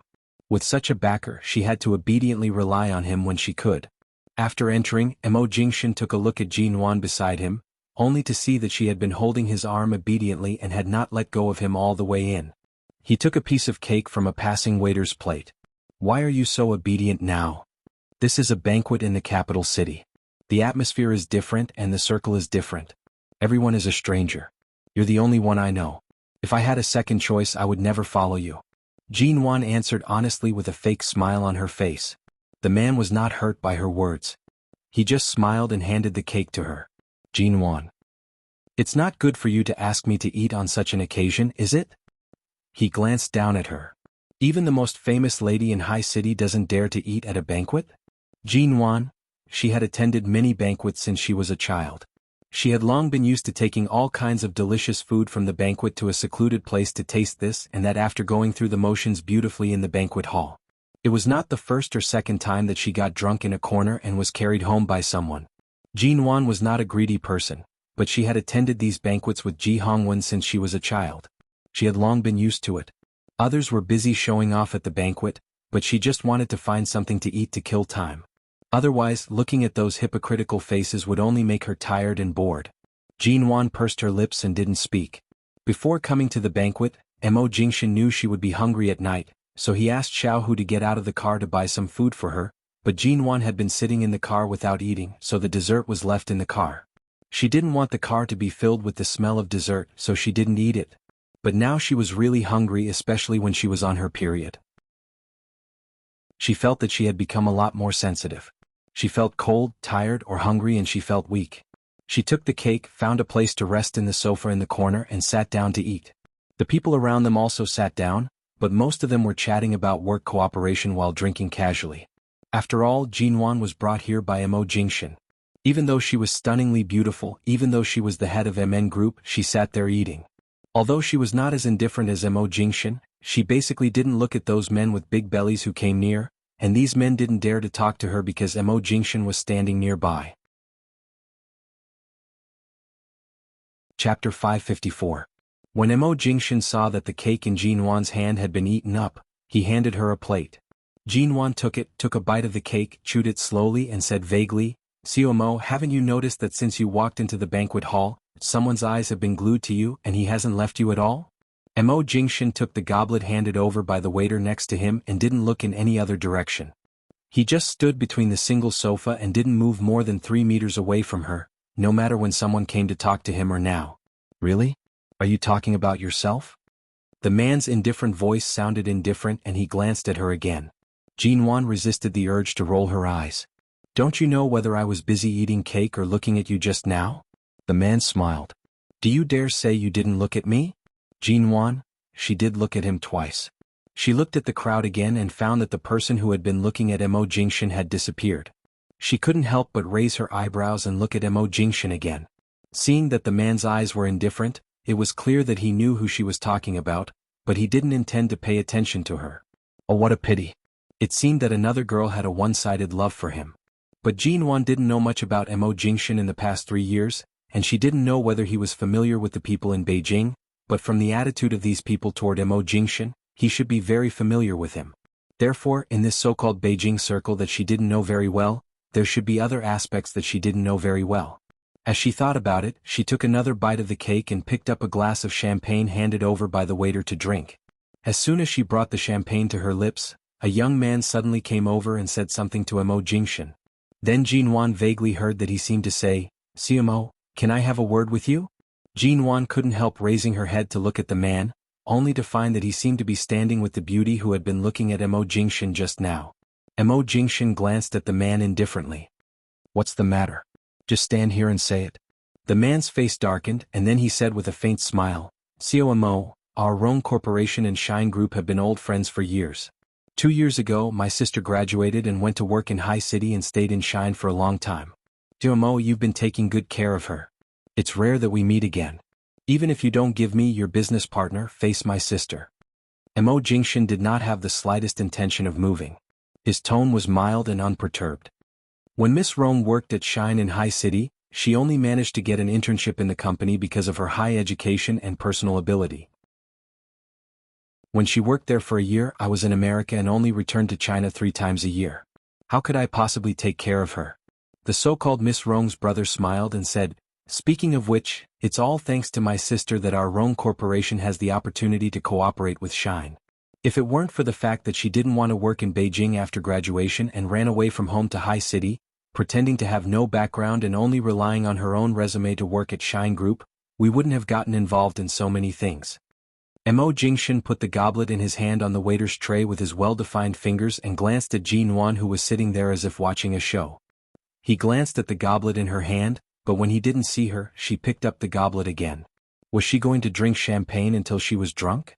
However, when the man's cold eyes fell on Jinwan's face, his eyes became gentle and indifferent, but he said indifferently to the people around him, "It's just a business relationship between the two sides. It has nothing to do with anyone. Rong, don't think too much." Just then, a woman in a white evening dress suddenly came out of the crowd. She looked about 23 or 24 years old, about the same age as Jinwan. She seemed to have waited for a long time, but Mo Jingshan didn't come over, so she plucked up the courage to come over. Her eyes were glued to him, and her eyes were full of surprise and unconcealable love for seeing him again. The people in the banquet hall began to whisper. Most of them lived in Beijing, and the story of Rong Yan, the second daughter of the famous Rong family in Beijing, had almost spread in the circle. It was said that the second daughter of the Rong family returned to China after graduating from Boston. She had been a good girl in the Rong family since she was a child, but after graduation she went to Los Angeles for an internship for several months. After returning home, she refused to stay in Beijing as if possessed and insisted on going back to the United States to work, but the Rong family didn't agree, took away her passport and clearly told her not to go abroad again. The second daughter of the Rong family had always been good-tempered, but this time she ran away from home in a fit of anger and went straight to High City. She hid her noble identity as the second daughter of the Rong family in Beijing and went to work in Shine Group in High City as a student who had just graduated from abroad. Because she had the qualifications of an internship in Shine Group in the United States for several months, she applied very smoothly and went straight to work. It was said that she was only an intern at first, but she worked hard in High City and refused to go back to Beijing no matter what. No one knew what she was waiting for, but it was said that when Mo Jingshan returned to High City from the United States several times during that year, Miss Rong followed him closely as an intern assistant. She did all kinds of things very well, serving tea and pouring water. She worked very hard, so she worked at Shine Group in High City for more than a year. It wasn't difficult to guess that the second daughter of the Rong family stayed in High City and preferred to hide her identity as an intern employee because of Mo Jingshan. Later, Rong Yan's brother, Rong Cheng, the current general manager of the Rong Corporation, went to High City to discuss a cooperation project and found that she was working there. When Rong Cheng went there, it happened to be the time when Mo Jingshan returned to China, and they forcibly took Rong Yan back to Beijing in front of Mo Jingshan. After Rong Yan was taken back to Beijing, she made a scene for a long time. It was said that she went on a hunger strike and cried, trying to go to Los Angeles or High City, but the Rong family wouldn't allow her, a young lady in the social circle of Beijing, to indulge herself in pursuing a man. Even if the man she pursued was Mo Jingshan, they wouldn't allow her to wait for a man in such a humble way. Just like that, more than a year passed. Mo Jingshan finally returned to the country. Mo Jingshan finally came to Jing City. Chapter 555. Seeing that Rong Yan had come over, Rong Cheng looked at Mo Jingshan again. "Xiao Mo, we've known each other for a long time. I don't think it's appropriate for us to discuss some things here. Why don't we sit down somewhere else and talk?" After all, Rong Cheng was the general manager of the Rong Corporation. He was about the same age as Mo Jingshan. He smiled carelessly, but it was not hard to see that he was also a man of means. At least on the surface he appeared to be very kind, but in his bones he was obviously arrogant as a member of the Rong family. It seemed that the Rong family had been so humble, but Mo Jingshan didn't even intend to give them face, which made him very unhappy. Rong Yan stood there looking in Mo Jingshan's direction. She wanted to approach him but seemed a little uneasy, but it was clear that she only had eyes for him. As long as Mo Jingshan could give her a little smile or response, she would be more duty-bound. Noticing that Rong Yan's eyes were glued to him, Mo Jingshan glanced at her. As soon as she met his eyes, the smile on Rong Yan's face became wider, and her eyes were full of admiration, affection, love, and excitement. Seeing that his good-tempered sister seemed to be possessed by Mo Jingshan, Rong Cheng felt a headache coming on, and his tone became much stiffer. "Mo," it was just two simple words, but they were full of the attitude of a superior in the capital circle, but they clearly contained a hint of compromise. He hoped that Mo Jingshan would take the initiative to give him face, so that they wouldn't be embarrassed later. After all, his sister was watching and he couldn't just leave her hanging like this. Mo Jingshan's indifferent eyes swept over Rong Yan. His eyes were clear and his voice was cold. "Co Rong, if you want to talk about the cooperation between our two companies, you can do it here. But if you want to talk about other irrelevant things, forgive me for not being able to accompany you. My female companion is still here. How can I leave her behind?" Mo Jingshan's voice was neither soft nor indifferent, but it successfully reminded everyone in the banquet hall of who had just appeared here with Mo Jingshan. Mo had never seen any woman by his side, but today he appeared with MN Group's COG. Furthermore, the two of them looked so compatible. On the other hand, although Rong Yan was from a prominent family, she looked like a flower in a greenhouse, unable to withstand the wind and rain, and naively willing to marry him just because of her love for him. Besides, she had pursued Mo Jingshan for so long without any response. The meaning of CEO Mo's words was very clear. Rong Yen looked at Jinwan and Jinwan with a smile. Jinwan, who was suddenly stared at by many people, still sat calmly and quietly on the single sofa. She gave a faint smile. No one knew whether she was smiling or not, but obviously the advantage of the Rong family's second daughter's family background was useless in front of Jinwan. The princess of the capital circle might not be comparable to Jinwan, a woman who could stand shoulder to shoulder with Mo Jingshan. Since Mo Jingshan walked into the banquet hall today, Rong Yan's eyes had never left him, so she had naturally seen the woman who came in with him. When she saw that he had a female companion, Rong Yan was stunned. She had been longing for Mo Jingshan for so long, but although she hadn't received any response, she had never seen another woman by his side. Unexpectedly, on this long-awaited reunion, she saw Mo Jingshan walked all the way into the banquet hall with that woman and saw the two of them whispering from time to time. There was no sense of superiority or flattery on the woman's face and even a little arrogant. However, Mo Jingshan, who had always been cold, seemed to indulge her very much. He even brought her a cake in public and waited for her to eat it as if spoiling a child.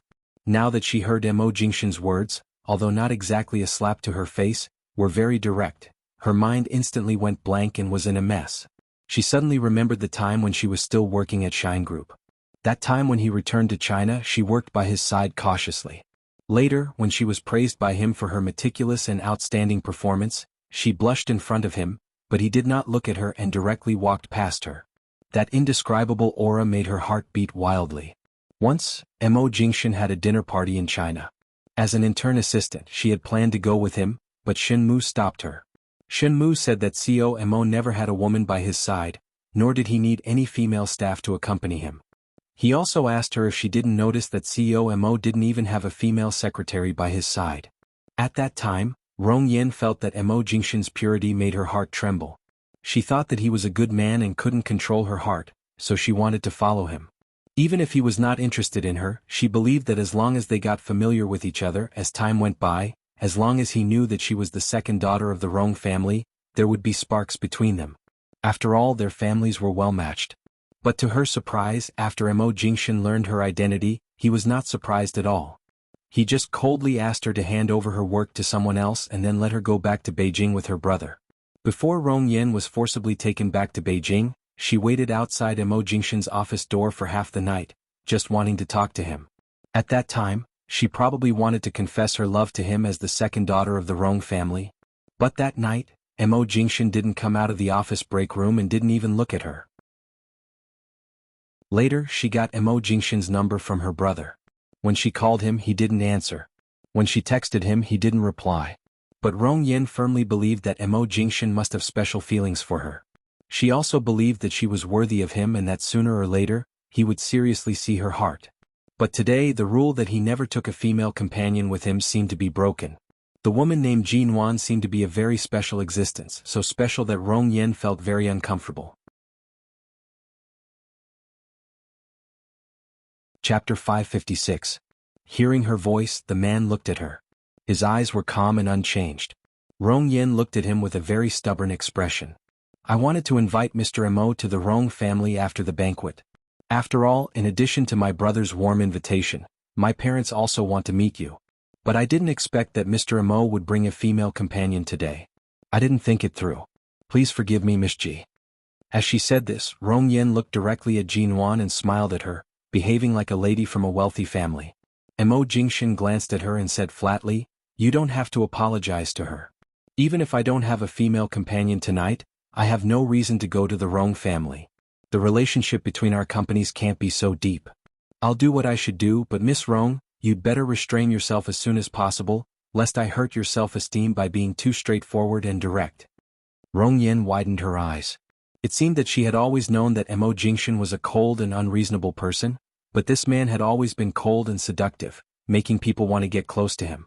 She had long been accustomed to and accepted his indifference, but she didn't expect to see his colder side. Her eyes turned red and she said, "It's just a dinner. Besides, the Rong Corporation has been cooperating with the Shine Group for more than a year. Do you think it's so unnecessary for us to have a private relationship?" Mo Jingshan said, "Yes, it's unnecessary."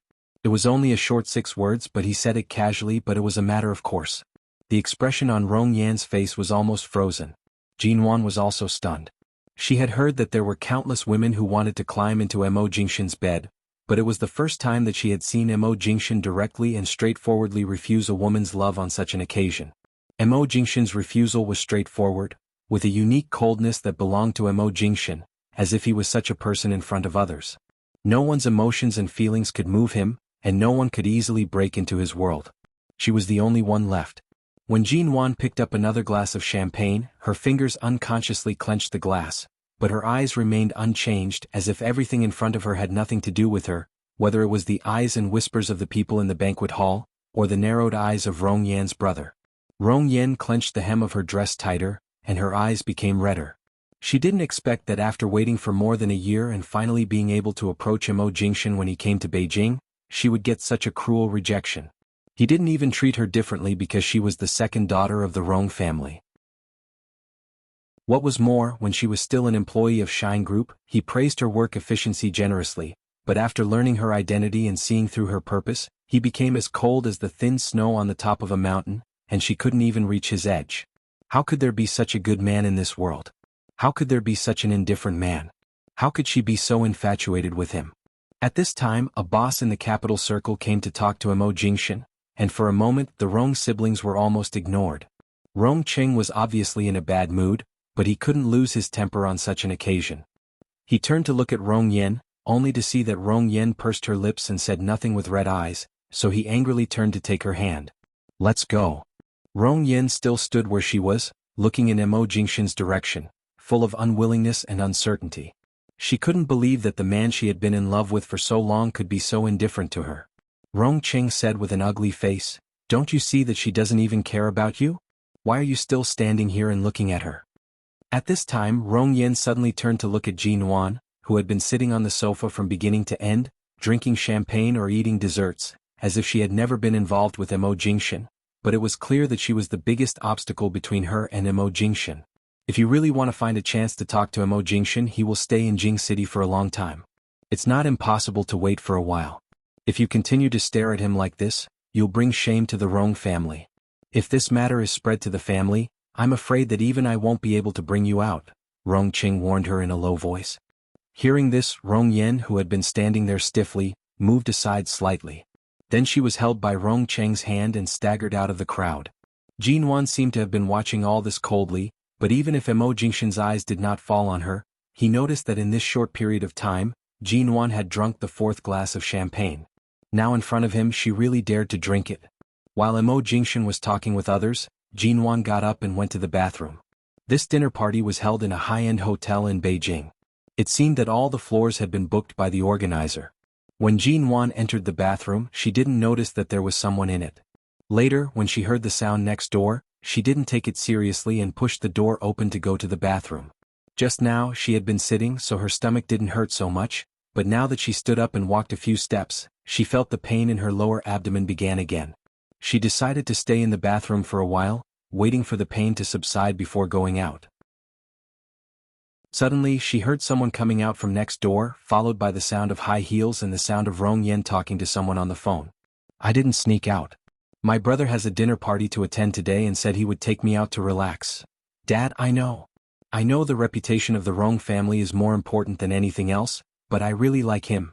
Even if I can't go to the United States or Haiqing again, at least let me see him when he comes to Beijing. I've always listened to my family since I was a child, but when it comes to love, if I hadn't met him, I might have listened to my family's arrangements, but now that I've met him, I'll never meet a man who can move my heart more than him in my life. In fact, you also admire Mo Jingshan, don't you? It's just because I'm the one who takes the initiative that you don't agree, but I just don't want to let go. Even if, maybe there is a white moon in his heart, it should be a long time ago. He hasn't had a woman by his side in the past few years. I believe that sincerity can move mountains. One day I will definitely be able to move him."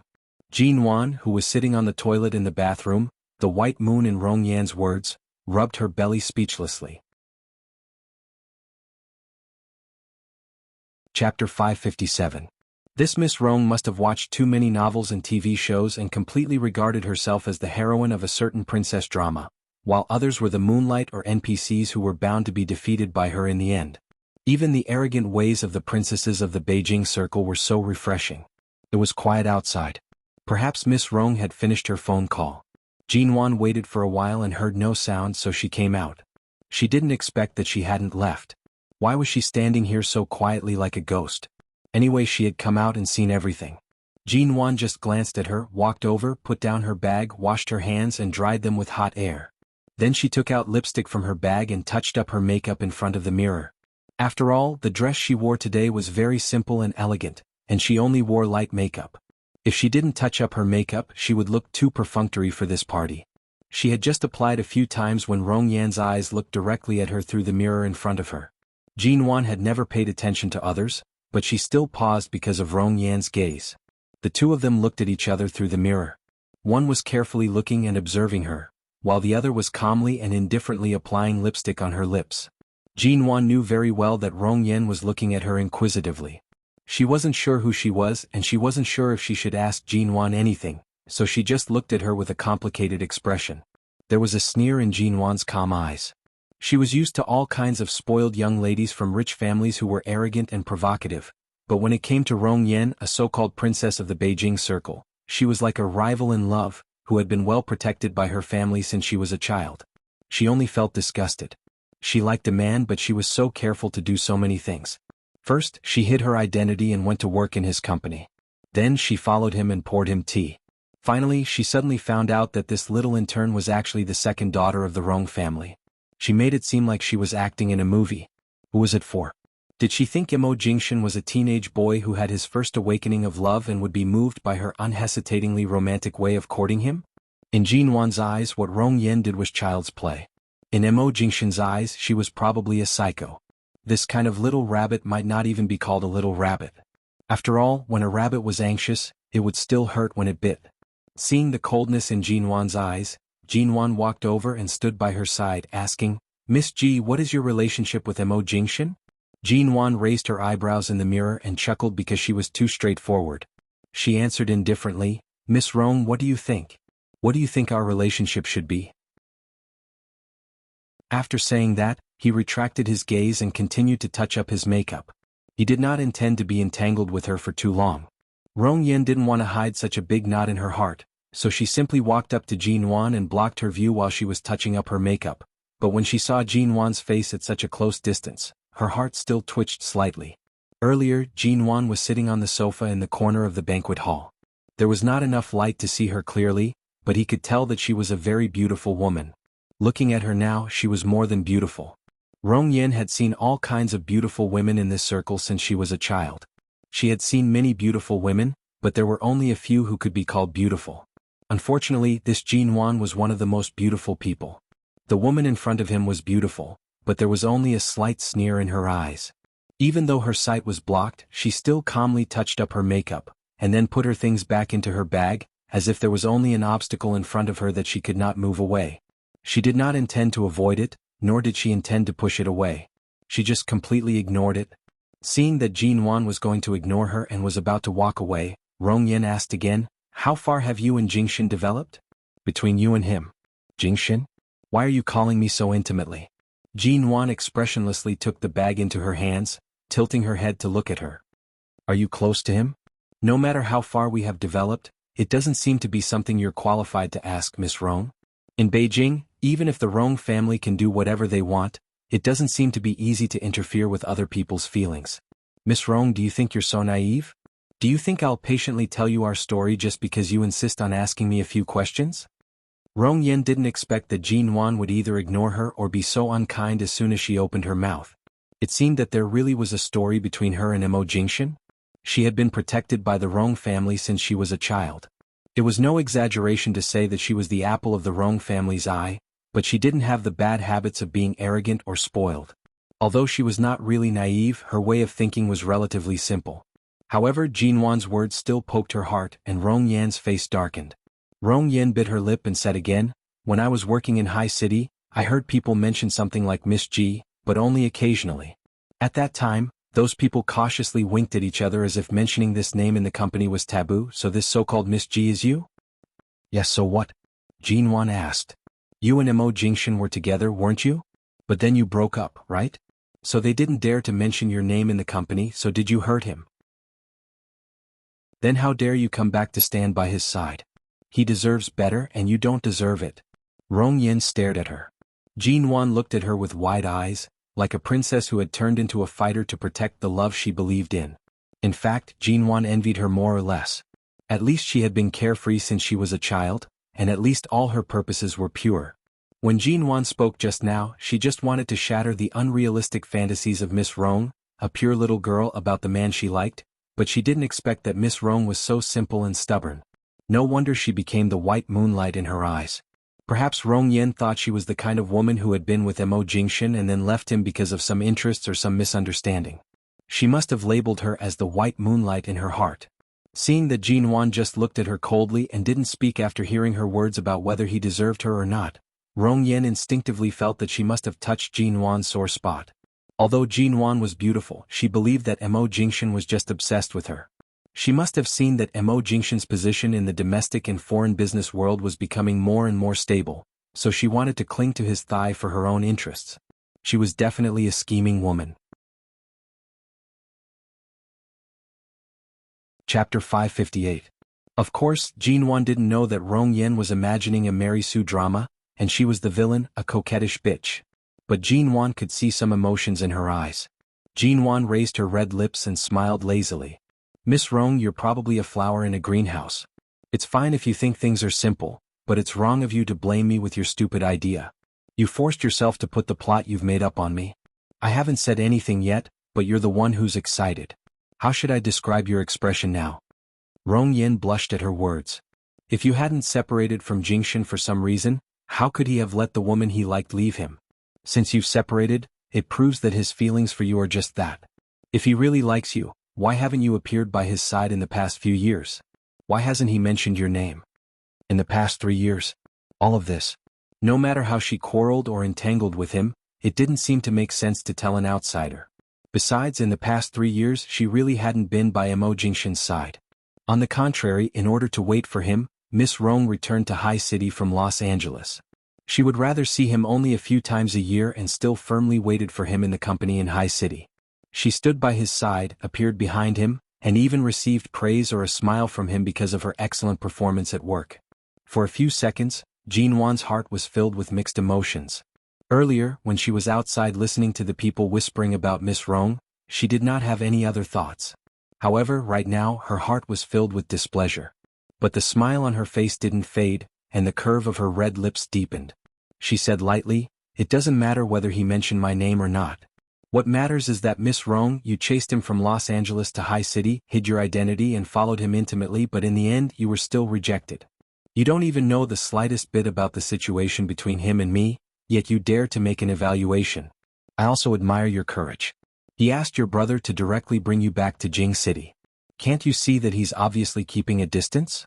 Do you want him to reject you a few more times, or not give you any face in public like he did just now? When you get tired of hanging around in front of him, maybe you will know how hurtful he can be when he hates someone. At that time, I'm afraid you won't even be able to find your voice when you cry." In fact, Jin Wan felt a little upset when she said this, although she didn't want to admit it. Mo Jingshan didn't hate Rong Yen. Even though he didn't respond to her at all and didn't intend to give face to the Rong family, he didn't know what Rong Yen was like when she was with him, but it was clear that he was very polite to her. The more Rong Yen listened, the angrier she became. "I'm just chasing him. No matter what your relationship is, he is not married and you haven't been by his side these years. It's not wrong for me to chase him. If you don't want other women to be by his side, then don't leave. Why did you come back after leaving for so long? I didn't interfere in anyone's relationship. I like him and I like him openly." Hearing this, Jin Wan suddenly sneered. She didn't explain and didn't want to talk to her anymore, so she turned and walked out. Rong Yen thought that Jin Wan couldn't argue with her and thought that Jin Wan must be in the wrong. When she thought that Jin Wan would go to Mo Jingshan after leaving, she hurriedly walked over and reached out to grab Jin Wan's hand. "Miss Ji, wait a minute. Don't go. Let's make it clear. I don't care what kind of relationship you have with Jingshan, but I'm certainly not a mistress who interferes in someone else's relationship. When I was chasing him, he never had another woman by his side, nor was he a lover or married. Even if you want to take him back, we should compete fairly." She wanted to continue, but Jin Wan impatiently shook her hand off, but Rong Yen refused to let go. Jin Wan turned back to her and said coldly, Let go. Rong Yin stared at her. Then tell me, what kind of relationship do you have with him? What kind of past do you have? Girlfriend or first love? Or bed partner? Jinwan couldn't hold back the sneer on her face. She mercilessly shook her off, but Rong Yan's hand held her tightly. The two of them were entangled in front of the bathroom door. There were water stains and cleaning fluid left by the cleaning staff here. Although it was okay to walk normally, both women were wearing dresses and high heels. After a tug and pull, Rong Yin was suddenly thrown back by Jinwan and fell to the ground. At the same time, Rong Yin was still holding Jinwan hard at the moment of falling. She couldn't hold her hand, so she grabbed her skirt. Jinwan's skirt was torn by her and she stumbled down, and the two of them fell to the ground almost at the same time.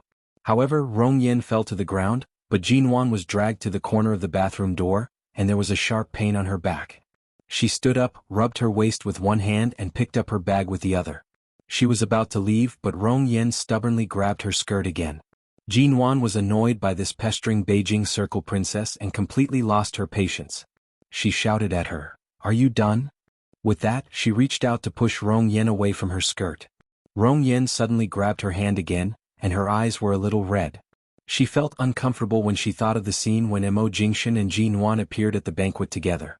When she thought of Mo Jingshan's indulgent and gentle gaze toward Jinwan that no one had ever enjoyed, she felt as if countless bottles of various flavors had been knocked over in her heart, and finally, all of them condensed into jealousy.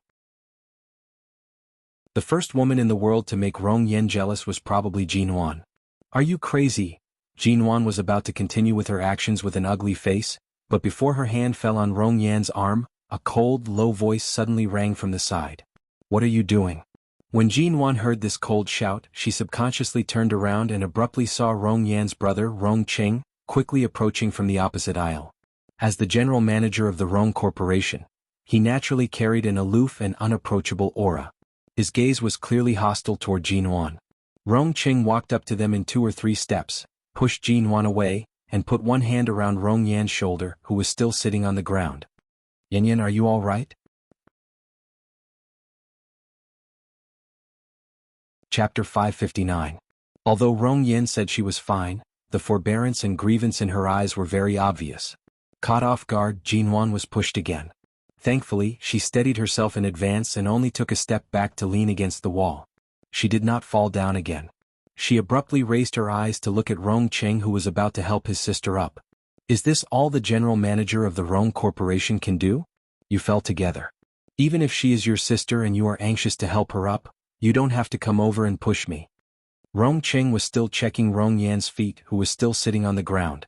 Hearing Jinwan's words, he pursed his lips into a cold line and glared at her coldly. "Cog, my sister's leg was fractured when she fell down the stairs a few years ago. I don't expect you to consciously leave Mo Jingshan, but now you actually let her fall to the ground. Do you really think you can have a foothold in Beijing just because you have MN Group under your name? If anything happens to my sister's leg because of this fall, I'll make you and your company completely disappear from the country."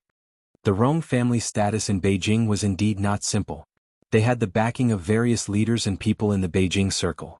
Their relationships were complicated. It was indeed very easy to bring down a group that was registered in the UK and had just moved back to China.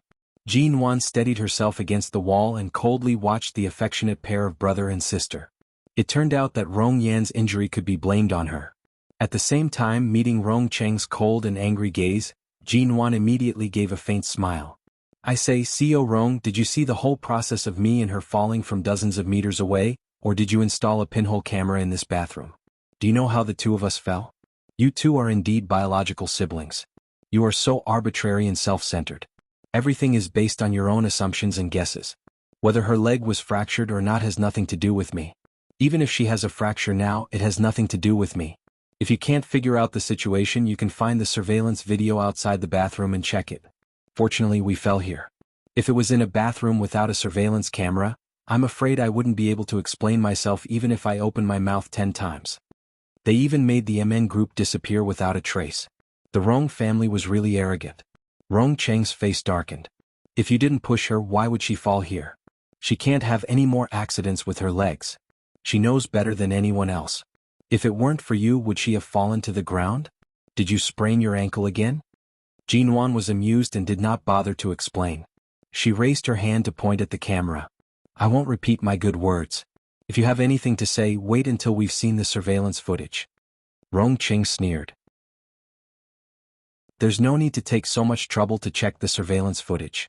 Who would check the surveillance footage outside the women's bathroom for no reason? I was wondering why she didn't come out after entering the bathroom for so long. It seems that she was pestered by you. Jinwan, damn it, he was really good at distorting right and wrong. Jinwan was originally very calm. She was just the second daughter of the Rong family who loved Mo Jingshan deeply. She was already used to this kind of thing. If she wanted to deal with such a boring existence, she had thousands of ways, but it depended on whether she wanted to do it or not. But what was this? Deliberately framing her? Or did this pair of brother and sister want to vent their anger on her because they were ignored by Mo Jingshan just now? Damn it, Mo Jingshan was such a jinx. Jinwan coldly looked at Rong Yan's face, who was focused on her injury because of her sprained leg and ankle. Miss Rong, are you mute? Your brother is biting people like a mad dog. Don't you know how to refute? Just now you kept saying that you were upright. Don't tell me you want to take advantage of the situation and pour dirty water on me? If so, you will lose the right to stand shoulder to shoulder with me. Was I the one who pushed you? Miss Rong? Rong Yan's expression froze. She turned to look at Jinwan, who was angry but still had a calm and cold smile in her eyes. She then glanced at Rong Qing, who had an ugly expression, and said softly, "Brother?" Rong Qing furrowed his brows. "Yin, don't be afraid of her. Brother is here." Jinwan, damn, how could the scene of brother-sister love be so cruel? Jinwan suddenly thought of Xiao Lui, but when she thought of the scene where Xiao Lui locked her up in the villa halfway up the mountain, she immediately shivered in disgust. Why was she thinking of that grandson Xiao Lui? Jinwan sneered. The second daughter of the Rong family is afraid of me? Xiao Rong, do you not understand your sister's stubborn temper, or have you been brainwashed by her obedient image since she was young? Even if I really pushed her, so what? The Rong family is rich and powerful, and my MN group has no one to rely on. Do you think I'm an ant that you can crush at any time? It's just a fall. Is there a need to be so unreasonable? You haven't even broken your skin, but you're already shouting at someone else's company with great fanfare. Is this how the Rong family rises? Rong Cheng's expression was livid.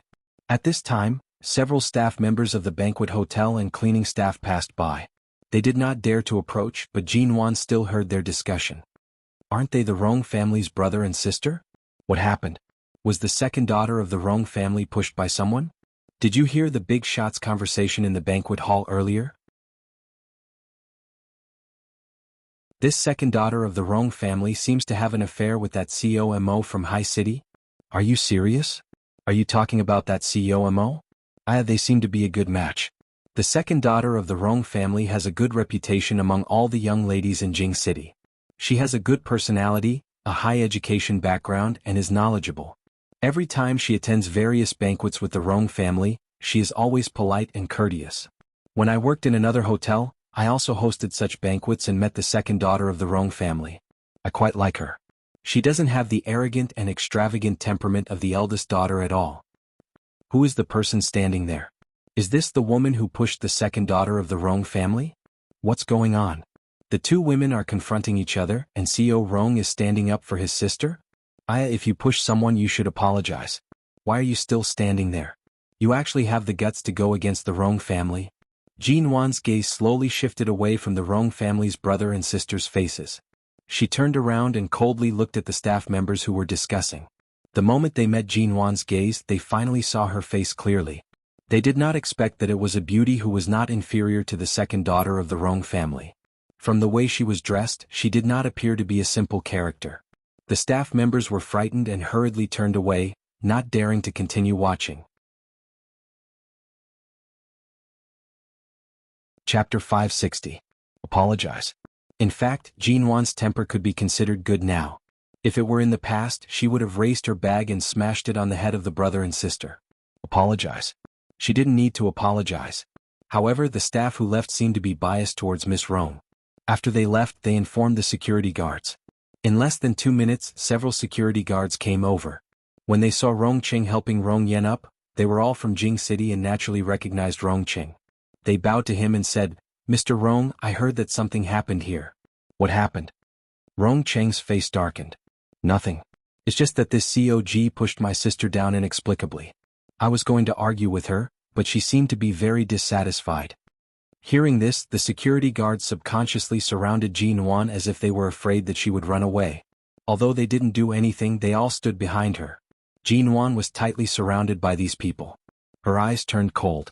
The Rong family was really despicable. Were they going to be unreasonable just because they were in their own territory?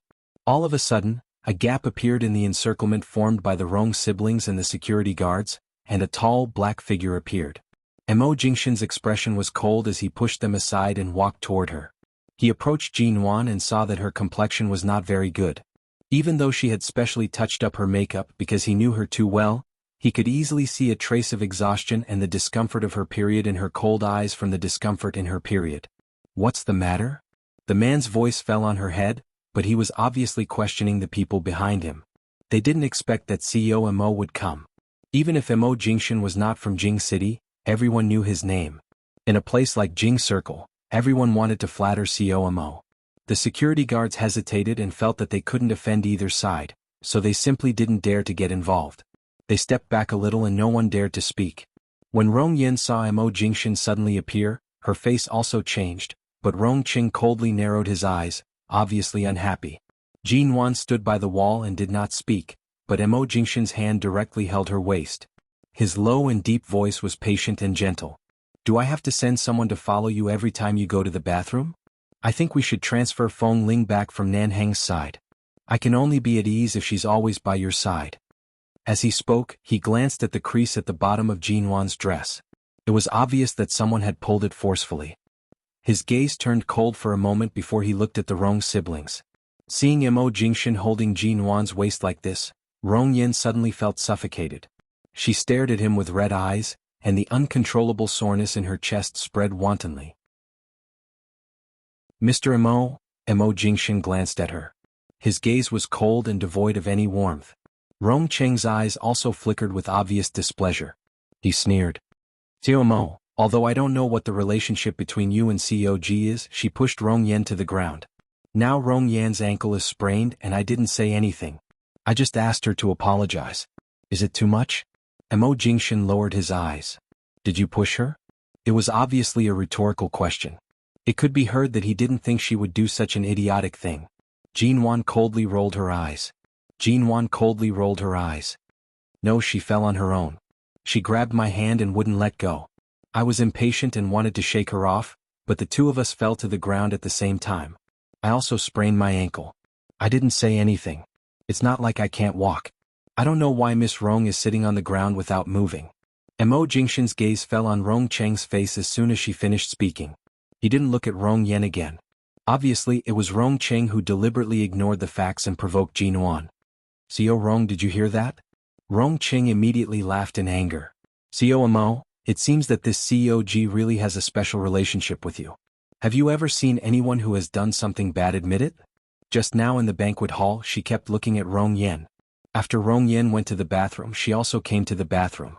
When I came, I saw Rong Yen sitting on the ground with red eyes, but COG looked cold and arrogant like a peacock. I really don't believe that she didn't push her. Mo Jingshan looked at him calmly. "She said she didn't, then she didn't. If I guessed right, she must have asked you to check the surveillance cameras here, but you refused, right?" Rong Ching narrowed his eyes quietly. He didn't expect that he knew Jinwan so well. Seeing his expression, Mo Jingshan coldly smiled. "CEO Rong, if you really want an explanation, you can ask Miss Rong what happened, or you can check the surveillance cameras. These two clear choices are placed in front of you, but you ignored them. Obviously, your purpose is not to find the truth, nor is it to seek justice. You just want to tell her that the Rong family doesn't need to reason with the people they want to target, and you don't need to show any mercy. As long as you don't like her, you can drive her into a corner at any time." Mo Jingshan's voice was indifferent and seemed to be emotionless, but it was so low and cold that it made people's hearts tremble. Rong Cheng's eyes darkened.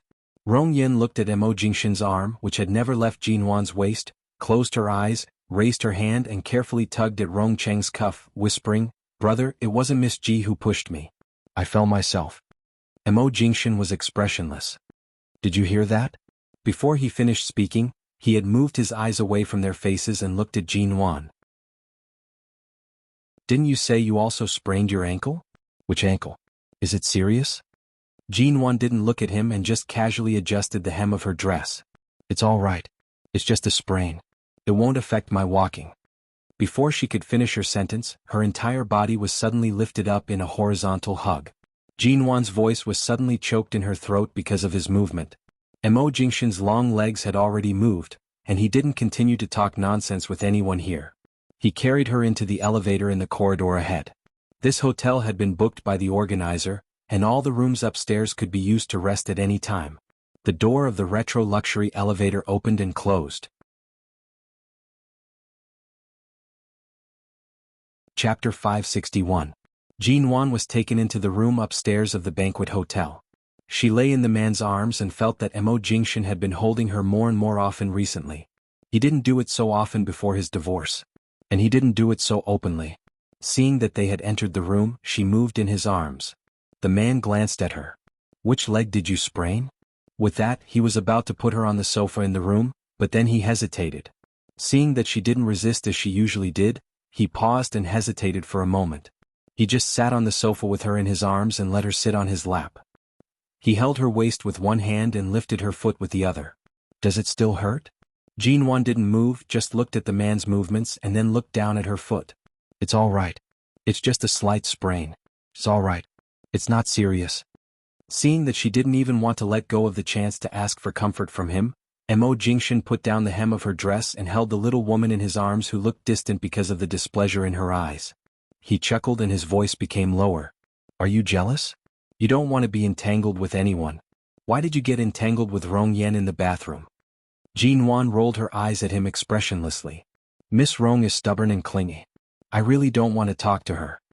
The man looked at her unhappy face when she mentioned Rong Yan and smiled calmly. "I thought you would ignore her to the end."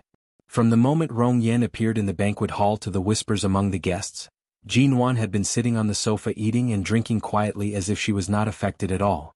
Now she finally looked displeased, although a large part of the reason was that she was framed and the other party didn't intend to ask for the truth but deliberately targeted her, which made her angry. Jinwan glanced at the long gown that covered her feet and suppressed the emotions that flashed across her eyes. "Earlier on, for a moment, I suddenly felt that it's not bad to have an older brother who will stand up for me no matter what." Mo Jingshan looked at her eyes. She couldn't see his specific expression, but there was a gentle and patient smile on his lips. "Don't you have me?" Jinwan had only been thinking about her background for a moment and did not think about anything else. Hearing Mo Jingshan's words, she raised her eyes to look at him. "For you, Miss Rong went to work in your company like a princess. You've seen her several times. Did you already know her identity wasn't simple? There are tens of thousands of employees in the company, and there are at least 5 intern assistants like her. We don't have any communication except for work. Why would I investigate her identity?" Mo Jingshan was obviously not interested in this topic. It seemed that no matter what Rong Yan did to him, he had only met her a few times and he didn't even remember her name at first. "Really?" Jinwan's face was cold. "As far as I know, CEO Mo, you're very observant. Didn't you suspect that a person who approached you with ulterior motives, and a person who worked in your company in Los Angeles, suddenly appeared in High City?" "Why would I suspect? I can count the number of times I've returned to China in the past 2 years with one hand. I've only seen her a few times and the total time I've seen her is less than 2 hours. Do you think I should have any special impression of her?" Jinwan looked at him. The man's expression was indifferent when he talked about others, but his tone was patient. This patience seemed to be only for her. She hesitated for a moment and then there was a knock on the door. "Knock knock, come in." The man's words were so fast that Jinwan was caught off guard. Before she could get down from his lap, Xiao Hu had pushed the door open and entered. The moment he entered, he saw COG sitting on Mo Jingshan's lap. Mo had one arm around her waist and the other on her beautiful skirt. No matter how he looked at it, this posture was like that of an idle drama between a handsome man and a beautiful woman. Xiao Hu stood at the door in a daze, unable to believe it for a long time. My God, Mo and COG's relationship had progressed too quickly. Just yesterday he was clearly trying to take care of COG's pain during her period. Xiao Hu had thought that Mo was preparing to move the other party's heart bit by bit and slowly occupy the high ground. He did not expect that today he would actually hug her. Mo Jingshan calmly glanced at him. "Close the door if you come in. If you don't, then leave." Xiao Hu came back to his senses and hurriedly took a step inside, but he didn't dare to get close to them. He only glanced outside when he closed the door before closing it. "Mo, The second half of the evening party is a charity auction. The organizer has reserved a place for you and COG. It will begin in about 10 minutes. Do you and COG want to go over now, or should I inform the organizer that the two of you have gone upstairs to rest? Does it still hurt? Mo Jingshan took a look at Jinwan, his low voice ringing by her ears. Jinwan raised her eyes to meet his eyes that were as deep as ink. Because she was being cared for in front of Xiao Hu, her face tightened in awkwardness. Seeing Xiao Hu's shifty-eyed expression, Jinwan pursed her lips. It doesn't hurt anymore. Mo Jingshan just wanted to use her sprained ankle as an excuse to hug her. This was not the first time. Perhaps because she had drunk several glasses of champagne before, even though her alcohol tolerance was much better now, the champagne's aftereffects were still somewhat strong. Jinwan raised her hand to touch her forehead as if she had a headache. Mo Jingshan, and you fell on your head? Jinwan rolled her eyes. No. Mo Jingshan finally put her down. As soon as her feet touched the ground, Jinwan lowered her head to tidy up her dress. As she bent down, the necklace on her neck fell slightly, and the side of the necklace moved slightly away from her neck. Then Xiao Hu was dumbfounded again. What did he just see? On COG's neck, there was an obvious hickey. Not only did he hug her, but it had also developed to a point that he had not expected. Chapter 562. Charity auctions were a common occurrence in the upper class. Usually, the organizers would auction off some treasures, antiques, jewelry, or other meaningful things they had obtained through various unusual means. Although it was called charity, it was indeed charity. A large part of the money would be donated to some domestic legal charities, but it was also a way for men and women in the upper class to communicate. This hotel was very large. The second half of the charity auction would be held in the circular trapezoidal hall behind the banquet hall. The trapezoidal hall was very large. In addition to the stage where the auction items could be displayed, there was also a large open space and a central area. At this time, the auctioneer was already preparing in front. The organizer had arranged the best seats for Mo Jingshan and Jinwan near the center, where they could see everything on and off the stage. After a brief introduction on the stage, the auctioneer had someone bring out the first auction item. It was a blue diamond that a jewelry mining team had found in the old site of Yugoslavia. This blue diamond was almost half the size of the one Jinwan owned before, and it was not as transparent as hers. Also, this one had been cut by heavy industry and was not as valuable as her round one. But such an ordinary blue diamond had a starting price of 50 million yuan. Pure blue diamonds were very rare in this world. Most of them were bought by various collectors or rich people. Many people present immediately caused a stir, and the sound of bidding was endless. Jinwan sat in her seat and casually glanced at the man next to her. "COMO, do you think this blue diamond looks good?" Mo Jingshan glanced at her, unperturbed. "Don't you have a better one in your hands? How can this kind of thing catch your eye?" Jinwan curved her lips. "The starting price of such a low-end blue diamond is 50 million yuan. I'm very curious, how much did you spend to get that blue diamond?" Mo Jingshan did not answer, but there was a trace of a smile in his eyes. She didn't know whether he was laughing at her for not returning the blue diamond to him in the end, or at her for hiding it at home and not daring to wear it. Jinwan originally just wanted to inquire about the price of that blue diamond, but seeing his smiling eyes, she immediately turned her head away and did not continue to ask. The bidding had already exceeded 120 million yuan. Jinwan didn't think that the blue diamond was worth this price, but these people still kept bidding. She couldn't help but suspect that the one in her hand was probably worth more than 1 billion yuan. 1 billion yuan. Not everyone could afford it, not to mention it was just a small diamond. For such a long time, Mo Jingshan had never given her roses or jewelry to make her happy. However, he would take off his suit and put aside his noble and cold demeanor to make dinner for her alone. He would even risk his life for her. However, to make up for the fact that she had never worn a wedding ring, he reserved that blue diamond for her and allowed her to make it into a necklace or a ring according to her preferences. Everything he did respected her wishes and preferences. Today she was wearing a set of VCA jewelry on her neck and ears. It was most likely because the bouquet of roses that the anti-sun gave her had angered him. It was rare for Mo Jingshan to be so superficial. In order to help her match her dress, he casually took out a set of priceless jewelry. Clearly, this man thought that this kind of superficial behavior would cause her to roll her eyes, so he kissed a mark on her neck. This way, even if she didn't want to wear a necklace, she had to. This man, even if he was superficial, could not hide his black-bellied nature. By the side, an old CEO of a certain company saw that Jin Wan kept staring at the blue diamond on the stage and couldn't help but say, "COG, this blue diamond was dug out from the old site of Yugoslavia. Let's not talk about its value, just its origin and luster are definitely worth fighting for. It's also very valuable." "Is that so?" Jin Wan gave the old CEO a polite smile. The old CEO thought that he had spoken her mind and was about to continue chatting with her when he suddenly met the man's indifferent gaze. "CEO Chen, your company started in the jewelry industry in China. I thought you had a good taste in appraising jewelry and diamonds, but your words just now really make me doubt your company's taste in jewelry and the quality of all jewelry and diamonds."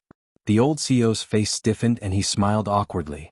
"I was just chatting with CEOG. I didn't mean to say that this blue diamond was top grade, but after all girls like this kind of thing. COG didn't bid, so I thought she didn't know the value and rarity of a blue diamond, so I just chatted with her casually. I didn't mean what you said, CMO, Jin Wan." It turned out that this was a jeweler. No wonder she was not familiar with him. As a jeweler, he really had no conscience to say such words and say that this kind of blue diamond was worth collecting. Clearly, he hadn't raised his paddle to bid in the past half a day. Jin Wan continued to look at the stage expressionlessly. The final price was 150 million yuan, and it was won by a chubby man. Then 2 more auction items were brought up, both of which were also valuable. The last auction item was a famous painter, Zhang Daqian's Peach Blossom painting. Jin Wan looked at the painting, and a trace of interest finally appeared in her eyes. This Peach Blossom painting, she remembered seeing it in the Ji family's study when she was a child. At that time, Ji Hongwen treated this painting as a treasure. It was said that he spent more than 100 million yuan to buy it, but later for some reason, this painting was no longer hung in the study, and she hadn't seen it again in recent years. By chance, she asked the family's servant, and the servant said that Director Ji owed someone a favor, and the other party didn't want anything but this painting.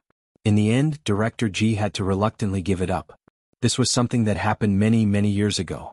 She didn't expect that this famous painting of Zhang Daqian had been circulated to this kind of auction. In this kind of place, the price of this painting would only be higher. Jin Wan had been uninterested in all the other auction items and had almost fallen asleep, but now when the Peach Blossom painting came out, her eyes were shining in that direction.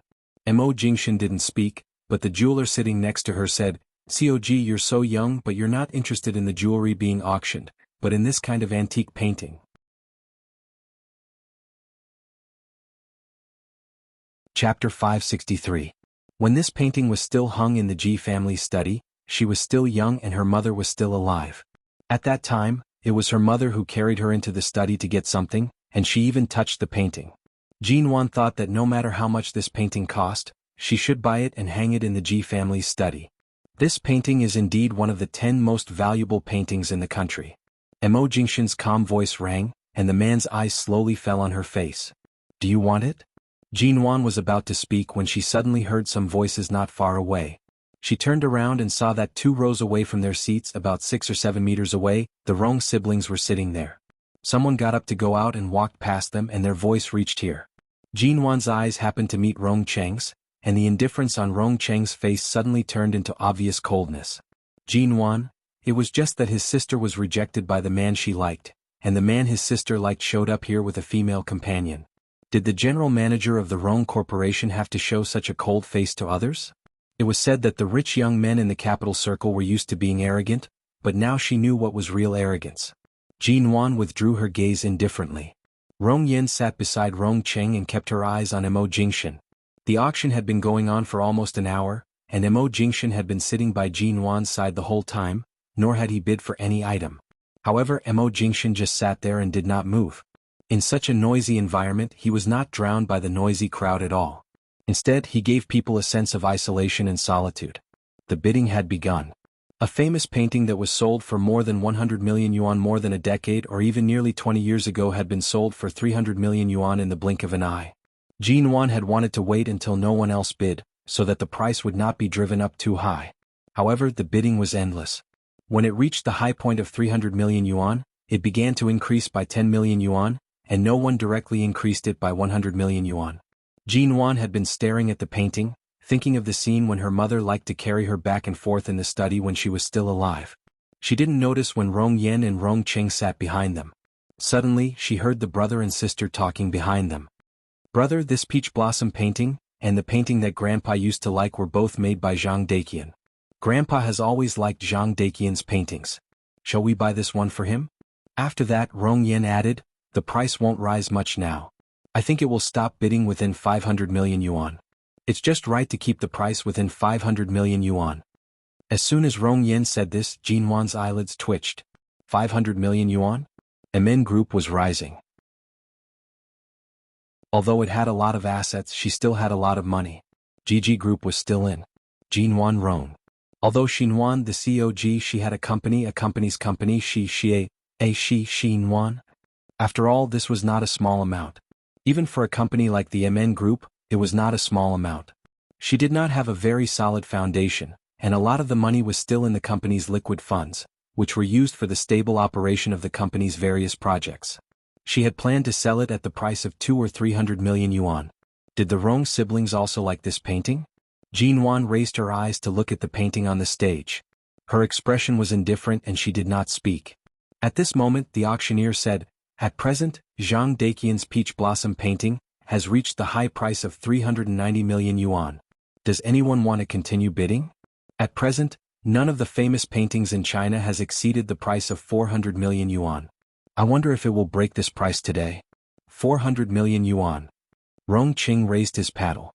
The auctioneer's eyes lit up as he looked at Rong Qing, who had raised his hand to bid. Good, this is a historic moment.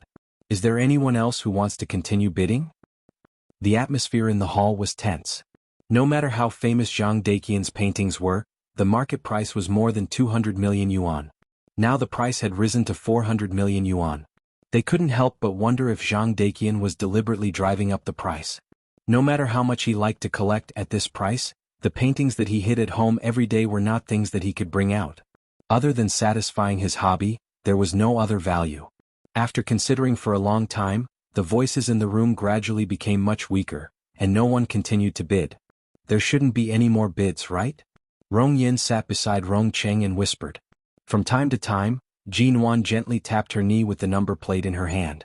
She stared at the painting, struggling in her heart. Should she bid a high price for this painting that she had seen with her mother when she was a child, for something that the Ji family had lost, or should she consider that MN Group was on the rise and needed money? 500 million yuan was enough for the company to do a lot of things. 400 million yuan going once, 400 million yuan going twice. The auctioneer solemnly announced, 400 million yuan going. Jin Wan was about to raise the number plate in her hand to bid, but the moment she raised her hand, the man next to her had already raised his hand. His low, indifferent voice rang like thunder in the trapezoidal hall. 600 million yuan. There was a strange silence in the hall for a moment, and then there was a burst of gasps. 600 million yuan. In the history of domestic auctions, this was the only calligraphy and painting that had reached this price. Although Zhang Daqian's calligraphy and painting were expensive, this price was still too high. Many people in the hall had given up when the price was just 400 million yuan, let alone this price, which directly raised the threshold to the point that no one dared to bid. There was silence in the hall. The Rong siblings didn't expect that Mo Jingshan, who rarely participated in auctions like this, would suddenly bid. Rong Yin instantly pursed her lips and looked at the cold back of the man in front of her. 600 million yuan going once, 600 million yuan going twice. 600 million yuan going thrice, sold. The auctioneer excitedly hammered the price. Rong Cheng's face was very pale. He got up at the moment the hammer fell and Rong Yin hurriedly held him. Brother. Jin Wan had been sitting in her seat and didn't get up. She didn't know why Mo Jingshan offered such a high price. If it was just to help her win this painting, she could understand. After all, not to mention the wealth of Shine Group, even the financial resources of the former Mo Corporation in the country couldn't be compared with those of ordinary people. But to buy a painting with 600 million yuan, she felt her heart ache. Hearing Rong Cheng's angry voice behind her, she vaguely felt that because Rong Cheng had tripped her up in the bathroom, Mo Jingshan didn't leave any room for him to bid for this painting and didn't even give him the qualification to compete with him.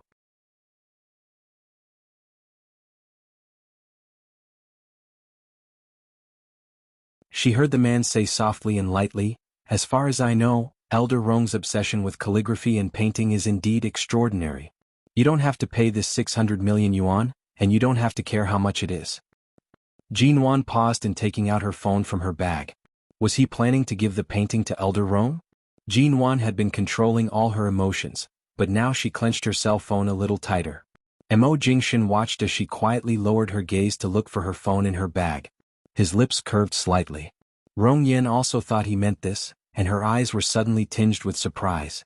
Mr. Mo, you'll be in time for my grandfather's birthday when you're in Beijing. Are you going to attend his birthday party? She was asking him if he was going to give the painting to her grandfather in his own name. Rong Qing sneered. Mo, since you despise the Rong family so much, why do you have to give the painting to the Rong family? We can afford this 600 million yuan. Mo, you don't have to be so generous. Rong Qing had been suppressing his anger since the incident in the bathroom. He didn't intend to lose face at all and even wanted to win back some of it now. But to everyone's surprise, Mo Jingshan's next words were, "When did I say I would give this painting to the Rong family?" Rong Yan's expression froze and Rong Qing's face also darkened. Rong Yan gradually widened her eyes. Mr. Mo Jingshan's calm, deep eyes met Rong Yan's stunned gaze and he said indifferently, "This painting is not for anyone's birthday. Miss Rong, you're thinking too much." Rong Yan. Then why did you buy it? You don't like these things. Only Miss Rong wants to buy it for Elder Rong, but I can't buy it for someone more meaningful? Rong Yan immediately bit her lip. Rong Cheng's face was cold and his tone was full of displeasure. Rong Yan, don't you understand? President Mo is clearly telling you that he won't give this painting to you, nor does he intend to give it to the Rong family. President Mo is a businessman, so he must have his reasons for bidding for this famous painting at such a high price. I'm afraid he didn't bid for this painting for you but for Miss Ji. Rong Cheng's tone was very unhappy, and he didn't intend to let his sister and Mo Jingshan have any entanglement. This time he stood on the same side as the elders of the family. He would no longer help Rong Yan chase men, but would only make Rong Yan stay away from men like Mo Jingshan in the future. Was this why Mo Jingshan listened to Rong Yan's words so patiently?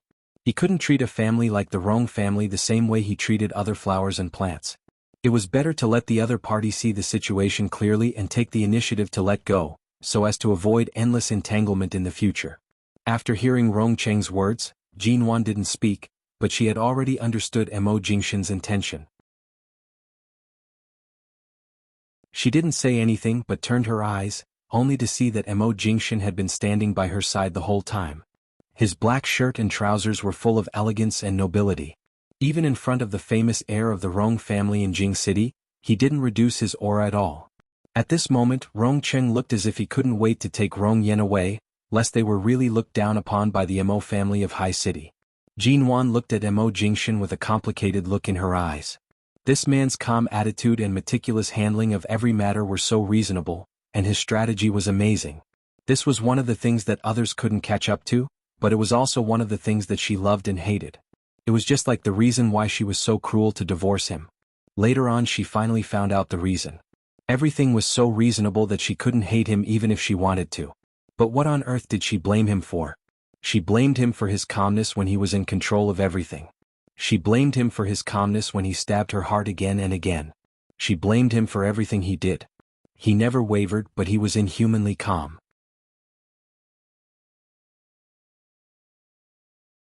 Chapter 565. Mo Jingshan glanced at Jinwan who had been sitting there quietly. What? You hesitated for a long time and didn't know whether to buy it or not. I bought it for you but now I'm too embarrassed to take it back? Jinwan, all her complex emotions disappeared as soon as the man spoke.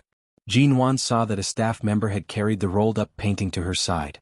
She looked at the painting and snorted. Mo, you're so rich. How can I, a small person in charge of MN Group, compare to you? The man's thin lips curved into a faint smile. You don't want it? Then I'll give this painting to the Rong family. Yes. Jinwan reached out and picked up the painting as soon as the staff member brought it to her, not intending to give it away at all. I thought you had a backbone. Backbone depended on the situation. This painting was what she wanted, and it was closely related to many of her childhood memories. Besides, why did she give it to the Rong family? Knowing that he said this deliberately, Jinwan still chose to take the bait. Anyway, she didn't pay for it. At most, she would give up her dignity, and this famous painting worth hundreds of millions of yuan would be easily won. What was wrong with it? She wasn't a hot-blooded young man who would suffer because of his pride. She was very sensible now. As long as it was beneficial to her, she would definitely be able to yield and stand tall according to the circumstances. Jinwan held the rolled-up painting in her arms, which was protected by a layer of transparent wrapping paper. She looked down at the painting in her arms and gradually gave an imperceptible smile. Thank you. When I give this painting to my father, I'll tell him that you bought it for him. Seeing that she was in a good mood, the man's eyes were still full of indulgence. It doesn't matter who gave it to me. It's just a painting. Was it just a painting? Rong Yen had been standing there stiffly, and the expression on her face had been petrified for a long time. Even if the Rong family was rich and powerful, they didn't dare to say that something worth 600 million yuan was just a painting. Earlier, her brother had said that Mo Jingshan had bought this painting for Miss Ji. She had thought that it was impossible. Miss Ji did not seem like someone who would like this kind of thing. She did not expect that it was for her father, and even Mo Jingshan had clearly said so. Jinwan clearly hadn't said anything. How did he know she wanted it? How would he know that Miss Ji's father would like this kind of thing? Could it be that he liked Miss Ji as much as she liked him? Did he investigate everyone in her family just to get to know her? Or could it be that he and this Miss Ji had other connections and past that she couldn't guess? Rong Yan's mouth was full of bitterness. COMO, there are many kinds of famous paintings. The more expensive ones can be found abroad. The Rong family has Qi Baisher's 12 landscape screens, which was bought by my grandfather at a foreign auction in his early years and has been treasuring it at home. But he prefers Zhang Daqian's painting. If Miss Ji likes it, we can exchange Qi Baisher's painting for Zhang Daqian's painting. After all, my grandfather's birthday is coming up. Please give me this painting, Miss Ji? Jinwan didn't seem to be swayed at all. Instead, she felt that Miss Rong was really spoiled. How could she ask someone to give her the painting at this time? Then I'm really sorry, Miss Rong. This painting has been hanging in my father's study since I was young. Later, for some reason, it was transferred to someone else's hands. Now, I'm just looking for something that originally belonged to my family.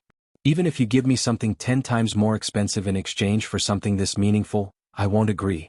Jinwan said flatly, when it comes to paintings, my father also has works by great masters such as Qi Baisher and Zhang Daqian in modern times and Tang Yin in ancient times. But this is the only one which is of great significance to our family. I can't bear to part with it, but I won't. With that, Jinwan seemed to unconsciously hold the painting tighter in her arms. Mo Jingshan looked at her subconscious movement, raised his eyebrows and smiled. Did she think no one could snatch it away? Seeing him smiling, Jinwan glared back at him and simply put the painting back into the hands of the staff. Anyway, after leaving here, the staff would send the painting to the hotel where they stayed intact. Rong Yen looked at their eyes. It was clear that no one else could intervene. Jinwan's angry attitude and Mo Jingshan's indulgent and doting eyes were obviously because he liked her. Otherwise, no woman could be so angry in front of Mo Jingshan. Rong Cheng's face was as cold as an iceberg and Rong Yan's eyes were a little red. Since this painting is of great significance to Miss Ji, I apologize for disturbing you just now. With that, Rong Yan turned to take Rong Cheng's arm. When she was about to leave, she suddenly heard Jinwan's indifferent voice. Miss Rong, didn't you just sprain your ankle? Have you recovered so soon? Rong Yan paused and didn't look back. When Rong Cheng was about to look back, she took his hand hard and didn't let her brother stand up for her again. After all, what happened in the bathroom just now was indeed their fault. Jinwan didn't force them to apologize when Mo Jingshan rushed over and didn't make a fuss. Instead, she chose to keep the peace, which showed that Jinwan had a sense of propriety. Now if she and her brother made a fuss here, it would seem that the Rong family was unreasonable. Seeing the Rong siblings leave, Jinwan's eyes moved away from their backs. When she was about to leave, she saw Mo Jingshan's eyes fall on her face. When their eyes met, Jinwan thought of the painting just now and immediately withdrew her eyes, saying, I'll return the money to you when we go back. However, the man smiled lightly and said in a low voice, Pay with your body. Jinwan took a look at him. Okay. When the man's eyes lit up and he looked at her, she suddenly smiled again. I can pay with my body, but only tonight. Mo Jingshan. There were still 2 days before her period ended. It was obviously an empty promise.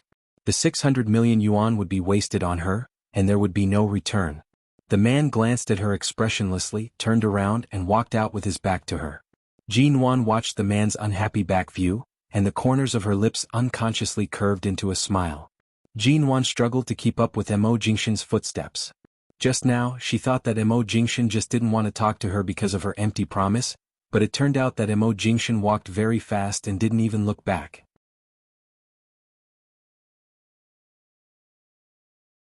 Chapter 566.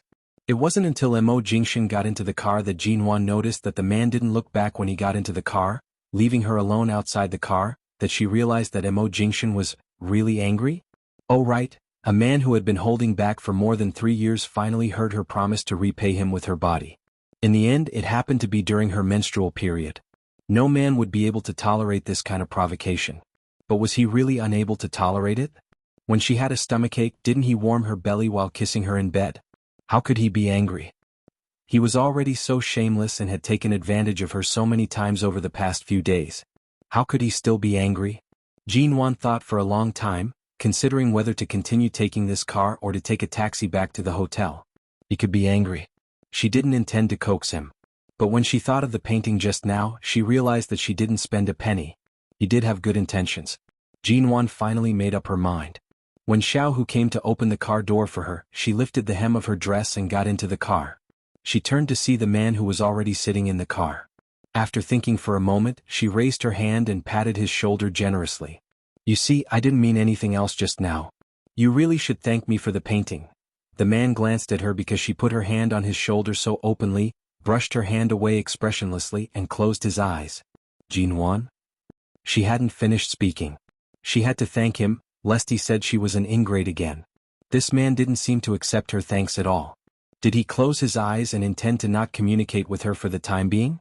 She wanted to thank him out of goodwill, but she was rejected? She withdrew her hand and no longer looked at him. Xiao Hu got into the car and drove steadily in the driver's seat, not looking at the situation in the back seat. Jinwan sat there, and next to her was the man who had his eyes closed and was ignoring her. Xiao Hu also did not speak. The car was extremely quiet. She simply bent down to take off the pair of high-heeled shoes that were more than 10 centimeters long. After wearing them all night, she wanted to relax her feet. However, when she bent down, her stomach felt uncomfortable and she quietly hissed.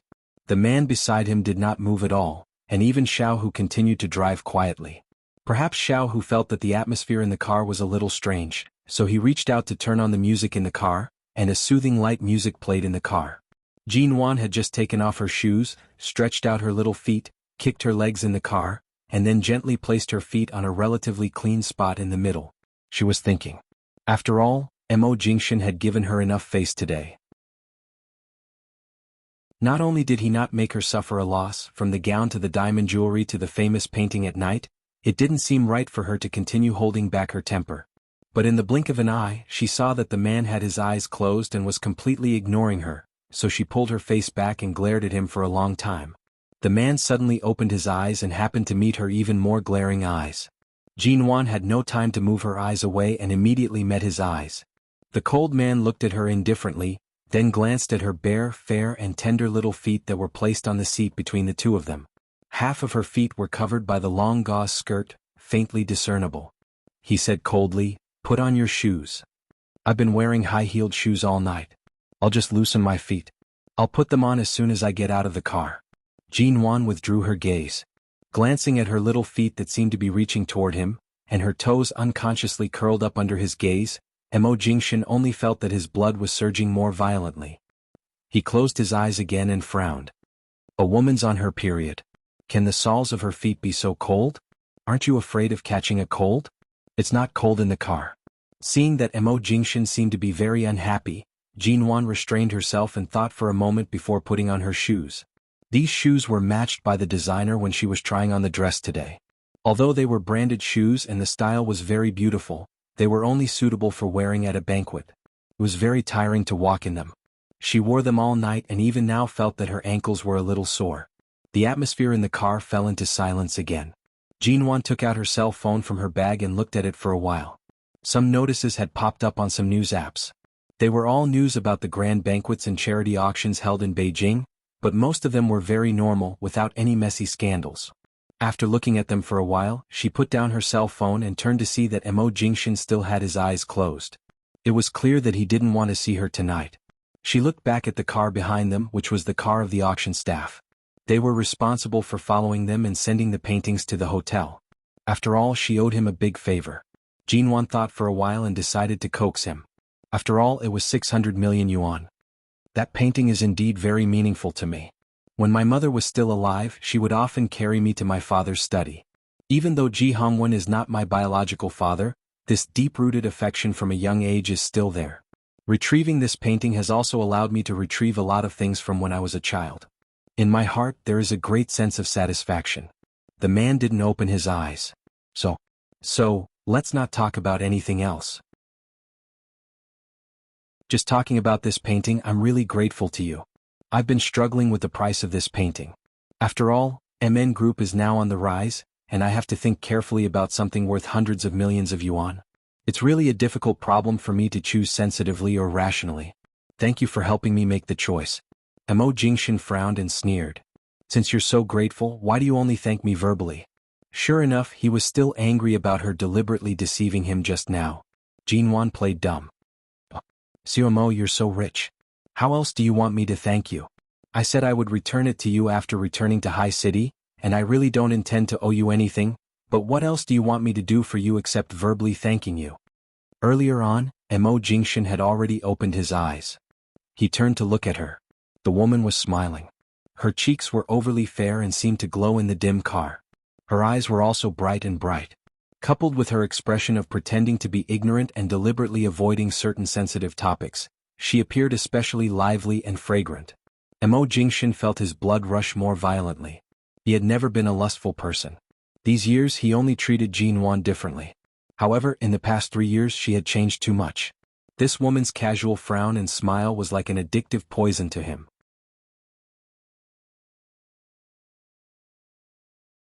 Chapter 567. Mo Jingshan just looked at her, saying nothing, but his eyes were deep.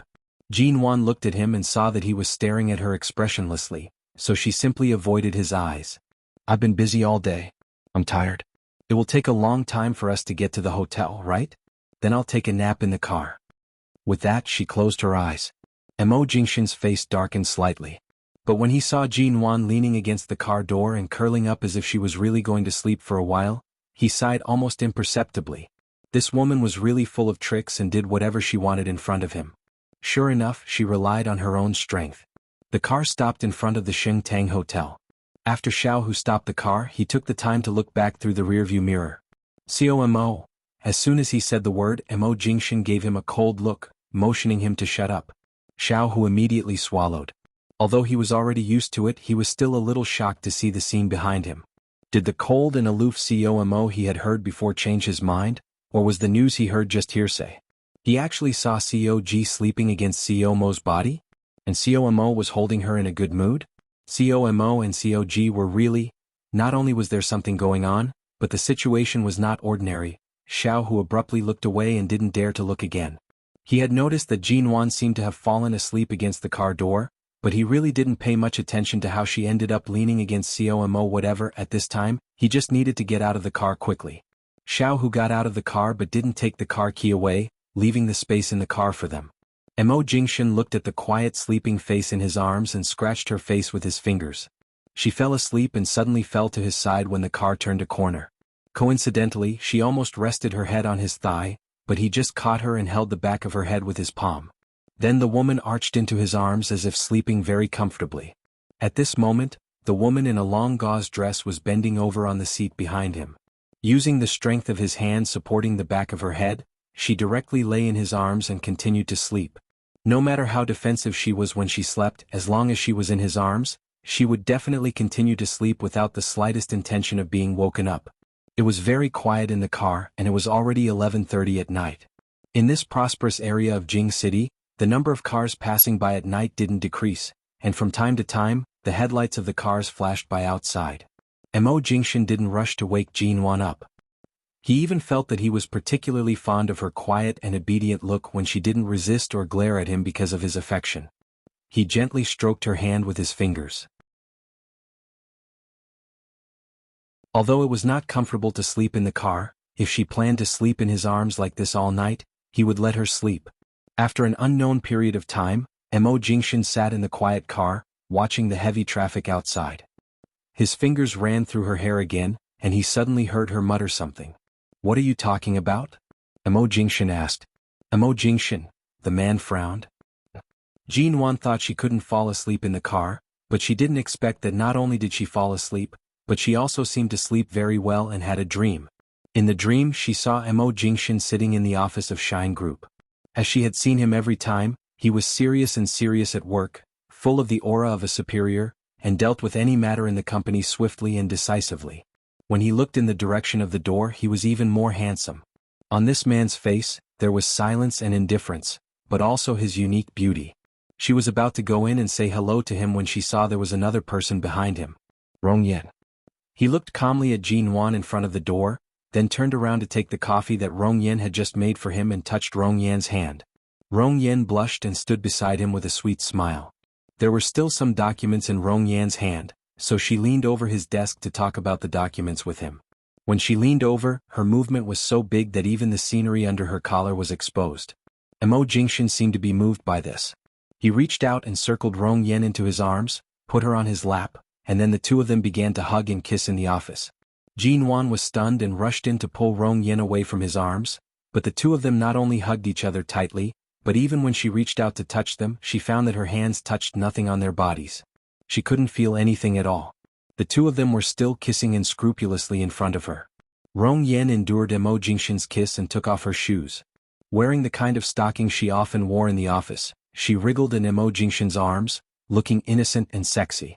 The two of them kissed passionately as if there was no one else around them, as if they were going to take the office to bed at will. Seeing Mo Jingshan holding Rong Yan's face, their lips were glued to each other as if they could not be separated. Jin Wan felt that she was about to explode. No matter how hard she tried, she couldn't push them away. Yes, when Rong Yan was with Mo Jingshan she was not in High City at all. She was still in London. How could she stop all this? But Mo Jingshan, this shameless man, had just supported her and bought her a painting, but in the blink of an eye he was hugging Rong Yan. He was a scum. Scum from head to toe. Mo Jingshan, bastard, Mo Jingshan. As Jin Wan fell asleep, she suddenly furrowed her brows as though she was enduring a great anger. She even slapped his body twice with her hand, and as though she was still angry, her feet kicked against the car door. Mo Jingshan pressed down on her hands that were clenched into fists in her sleep and leaned close to her lips to hear her words clearly. In the end, all he heard was her calling his name again and scolding him. The man's handsome face froze and he coldly narrowed his eyes at the woman who didn't forget to scold him in her sleep. In her dream, Jin Wan suddenly felt that the air around her was not very good, as if there was some kind of pressure. She tried to wave her hand but seemed to be held. She subconsciously opened her eyes and was caught off guard by a pair of deep, dark eyes. They were as deep as ink, like a whirlpool of attraction, sucking her in the silent deep sea and leaving her nowhere to escape.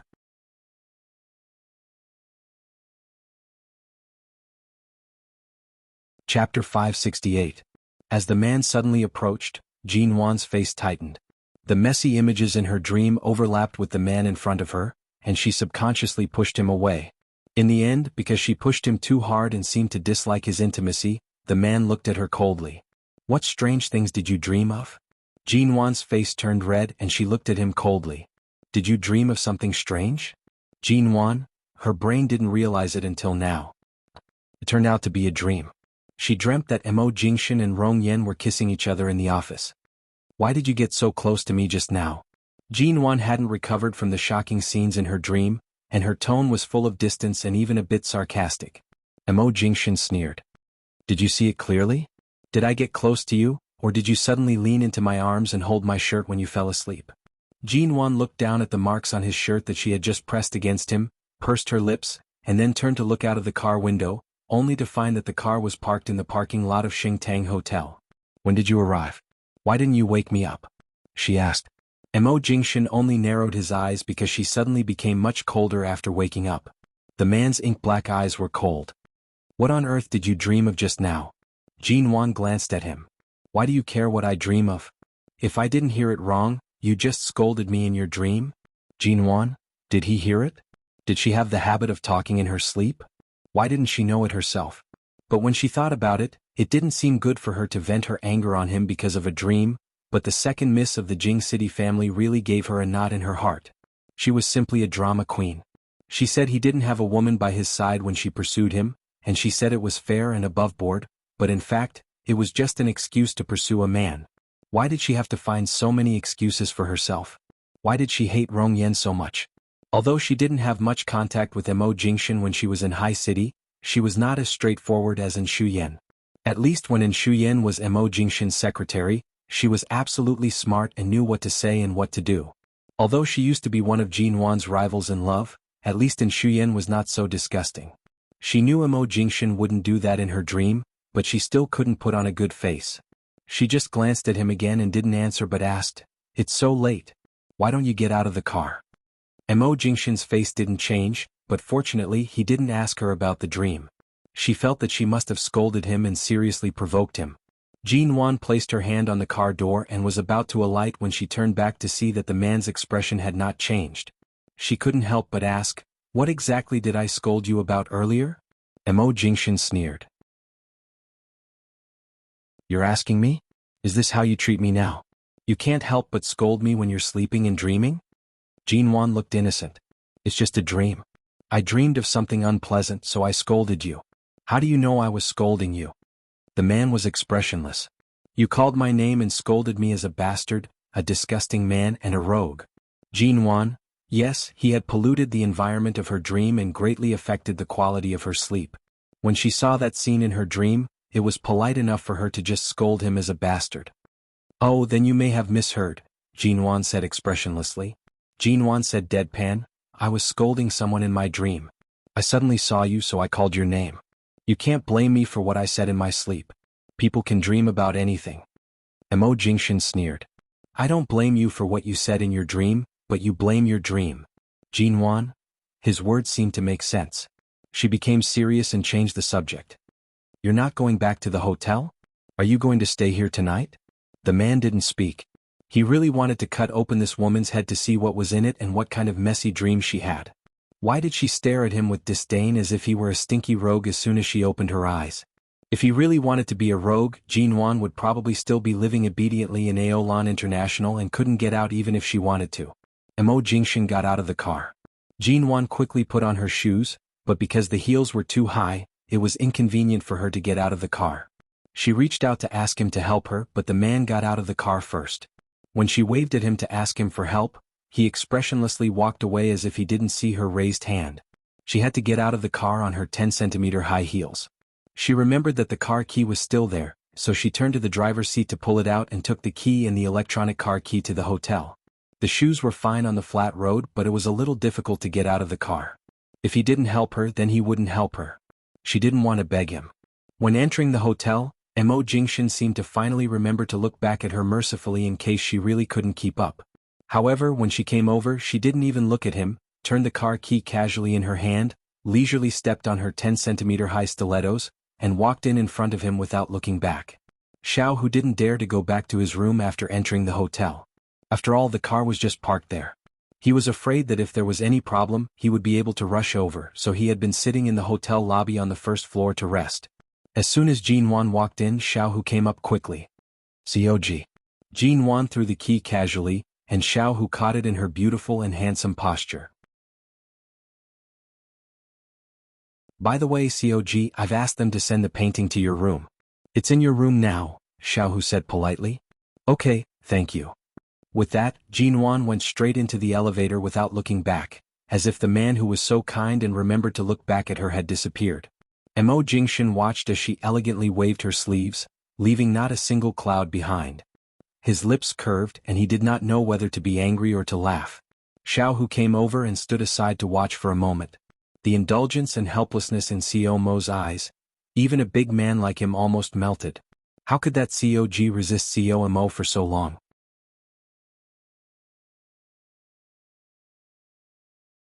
Chapter 569. Jinwan returned to her room and took a shower. It was already midnight, but she had slept for a long time in the car and did not feel sleepy.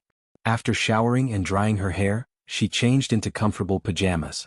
At this moment, a staff member knocked on the door, saying that COMO had instructed her to prepare brown sugar water for her every night after returning to the hotel. She asked if she wanted to drink it at this late hour and that the kitchen had already prepared it. Jinwan went to open the door. As she received the brown sugar water and thanked the staff, she suddenly saw that the door opposite her had also opened. The moment she met the man's gaze, Jinwan immediately shifted her gaze away, refusing to look at him. She held the cup in her hand and turned to return to her room. When the staff member saw Mo Jingshin come out, she turned to him and nodded respectfully. Mr. Mo Jingshan nodded mildly. He glanced at the door that Jinwan had quickly closed and walked over. Jinwan was about to drink the brown sugar water after closing the door when she suddenly heard the sound of the door opening behind her. She paused and abruptly turned to glare angrily at the man who had just entered her room. Mo Jingshan, how dare you enter my room so casually again? The man glanced at the nightgown she had just changed into. Do you dress like this every day at home? Jinwan lowered her head to look at the nightgown she was wearing. It was a dark pink silk nightgown with thin straps, but it was not the tacky kind of dark pink. It looked very sexy on her. Xiaoba had bought this nightgown for her when she was in England. It was said that it had cost Xiaoba half a month's salary. The silk material was very comfortable and Jinwan liked to wear it. In the past 2 years she had often worn it at home. This kind of silk nightgown with thin straps was only comfortable on her, but it was not the same for a man.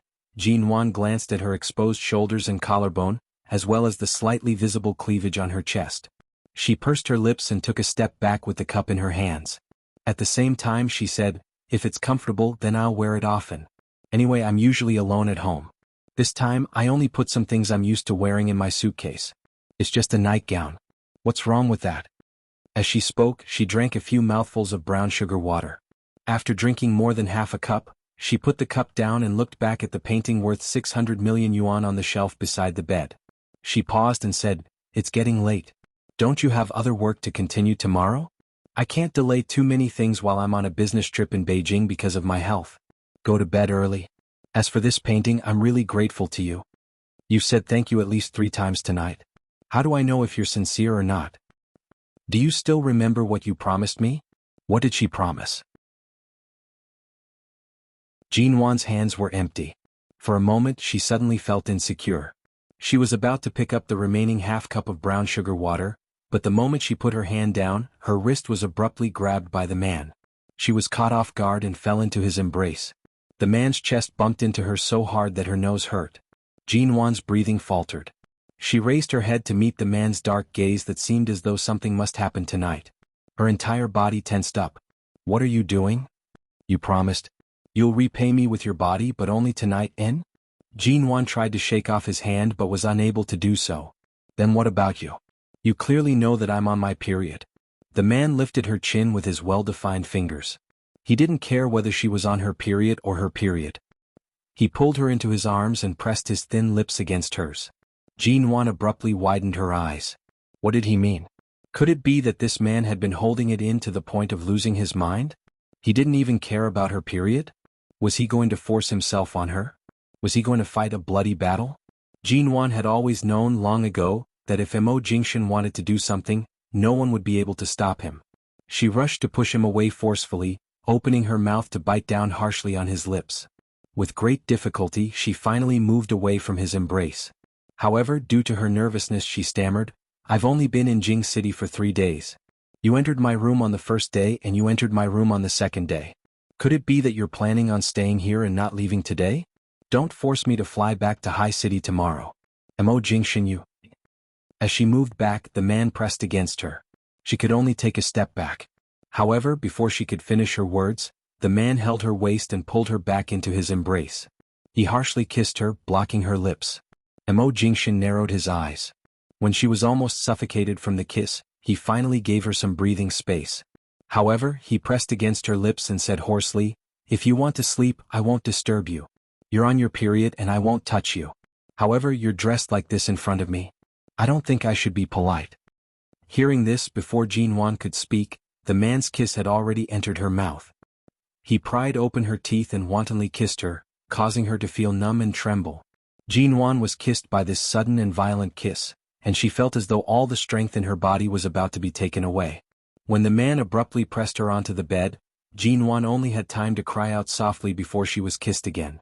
Her waist was circled several inches toward the center of the bed. A few seconds later, the man's hand easily grabbed her wrist that was about to block between the two of them. However, he didn't press her hands to the sides of her body. Instead, he directly yanked them down and Jinwan's hands trembled. She stared in disbelief at the fire in the man's eyes and bit down harshly on his lips. Mo Jingshan, what exactly do you want? The man's hand forcefully pressed her hands there. Jinwan's face quickly turned red. You His ink-black eyes were filled with endless desire. Just like this. Just like this? She instantly understood. Damn it. This bastard. She knew that coming to Jing City was equivalent to sending a sheep into a tiger's den. She naively thought that there would be no problem with her period protecting her. However, she neglected that this hateful man had completely treated her as a piece of fat meat that was right next to his mouth. He had never planned on letting her go. His breathing was even heavier than when he had just steadied her. It was hot and heavy, and it sprayed all over the skin of her neck. It was hot and clear, and all her senses and sense of smell were drowned out by the man's scent. Because of this unyielding kiss, she felt as though her entire body was about to soften. You're tuning in to the Han Lee's Wuxia Adventures YouTube channel. We're so grateful for your support, and don't forget to subscribe to join us on this incredible journey through captivating stories. Your generosity through donations truly makes a world of difference, as it's the primary source of revenue that allows me to expand and enhance this channel for you. Thank you from the bottom of my heart for being a part of this adventure.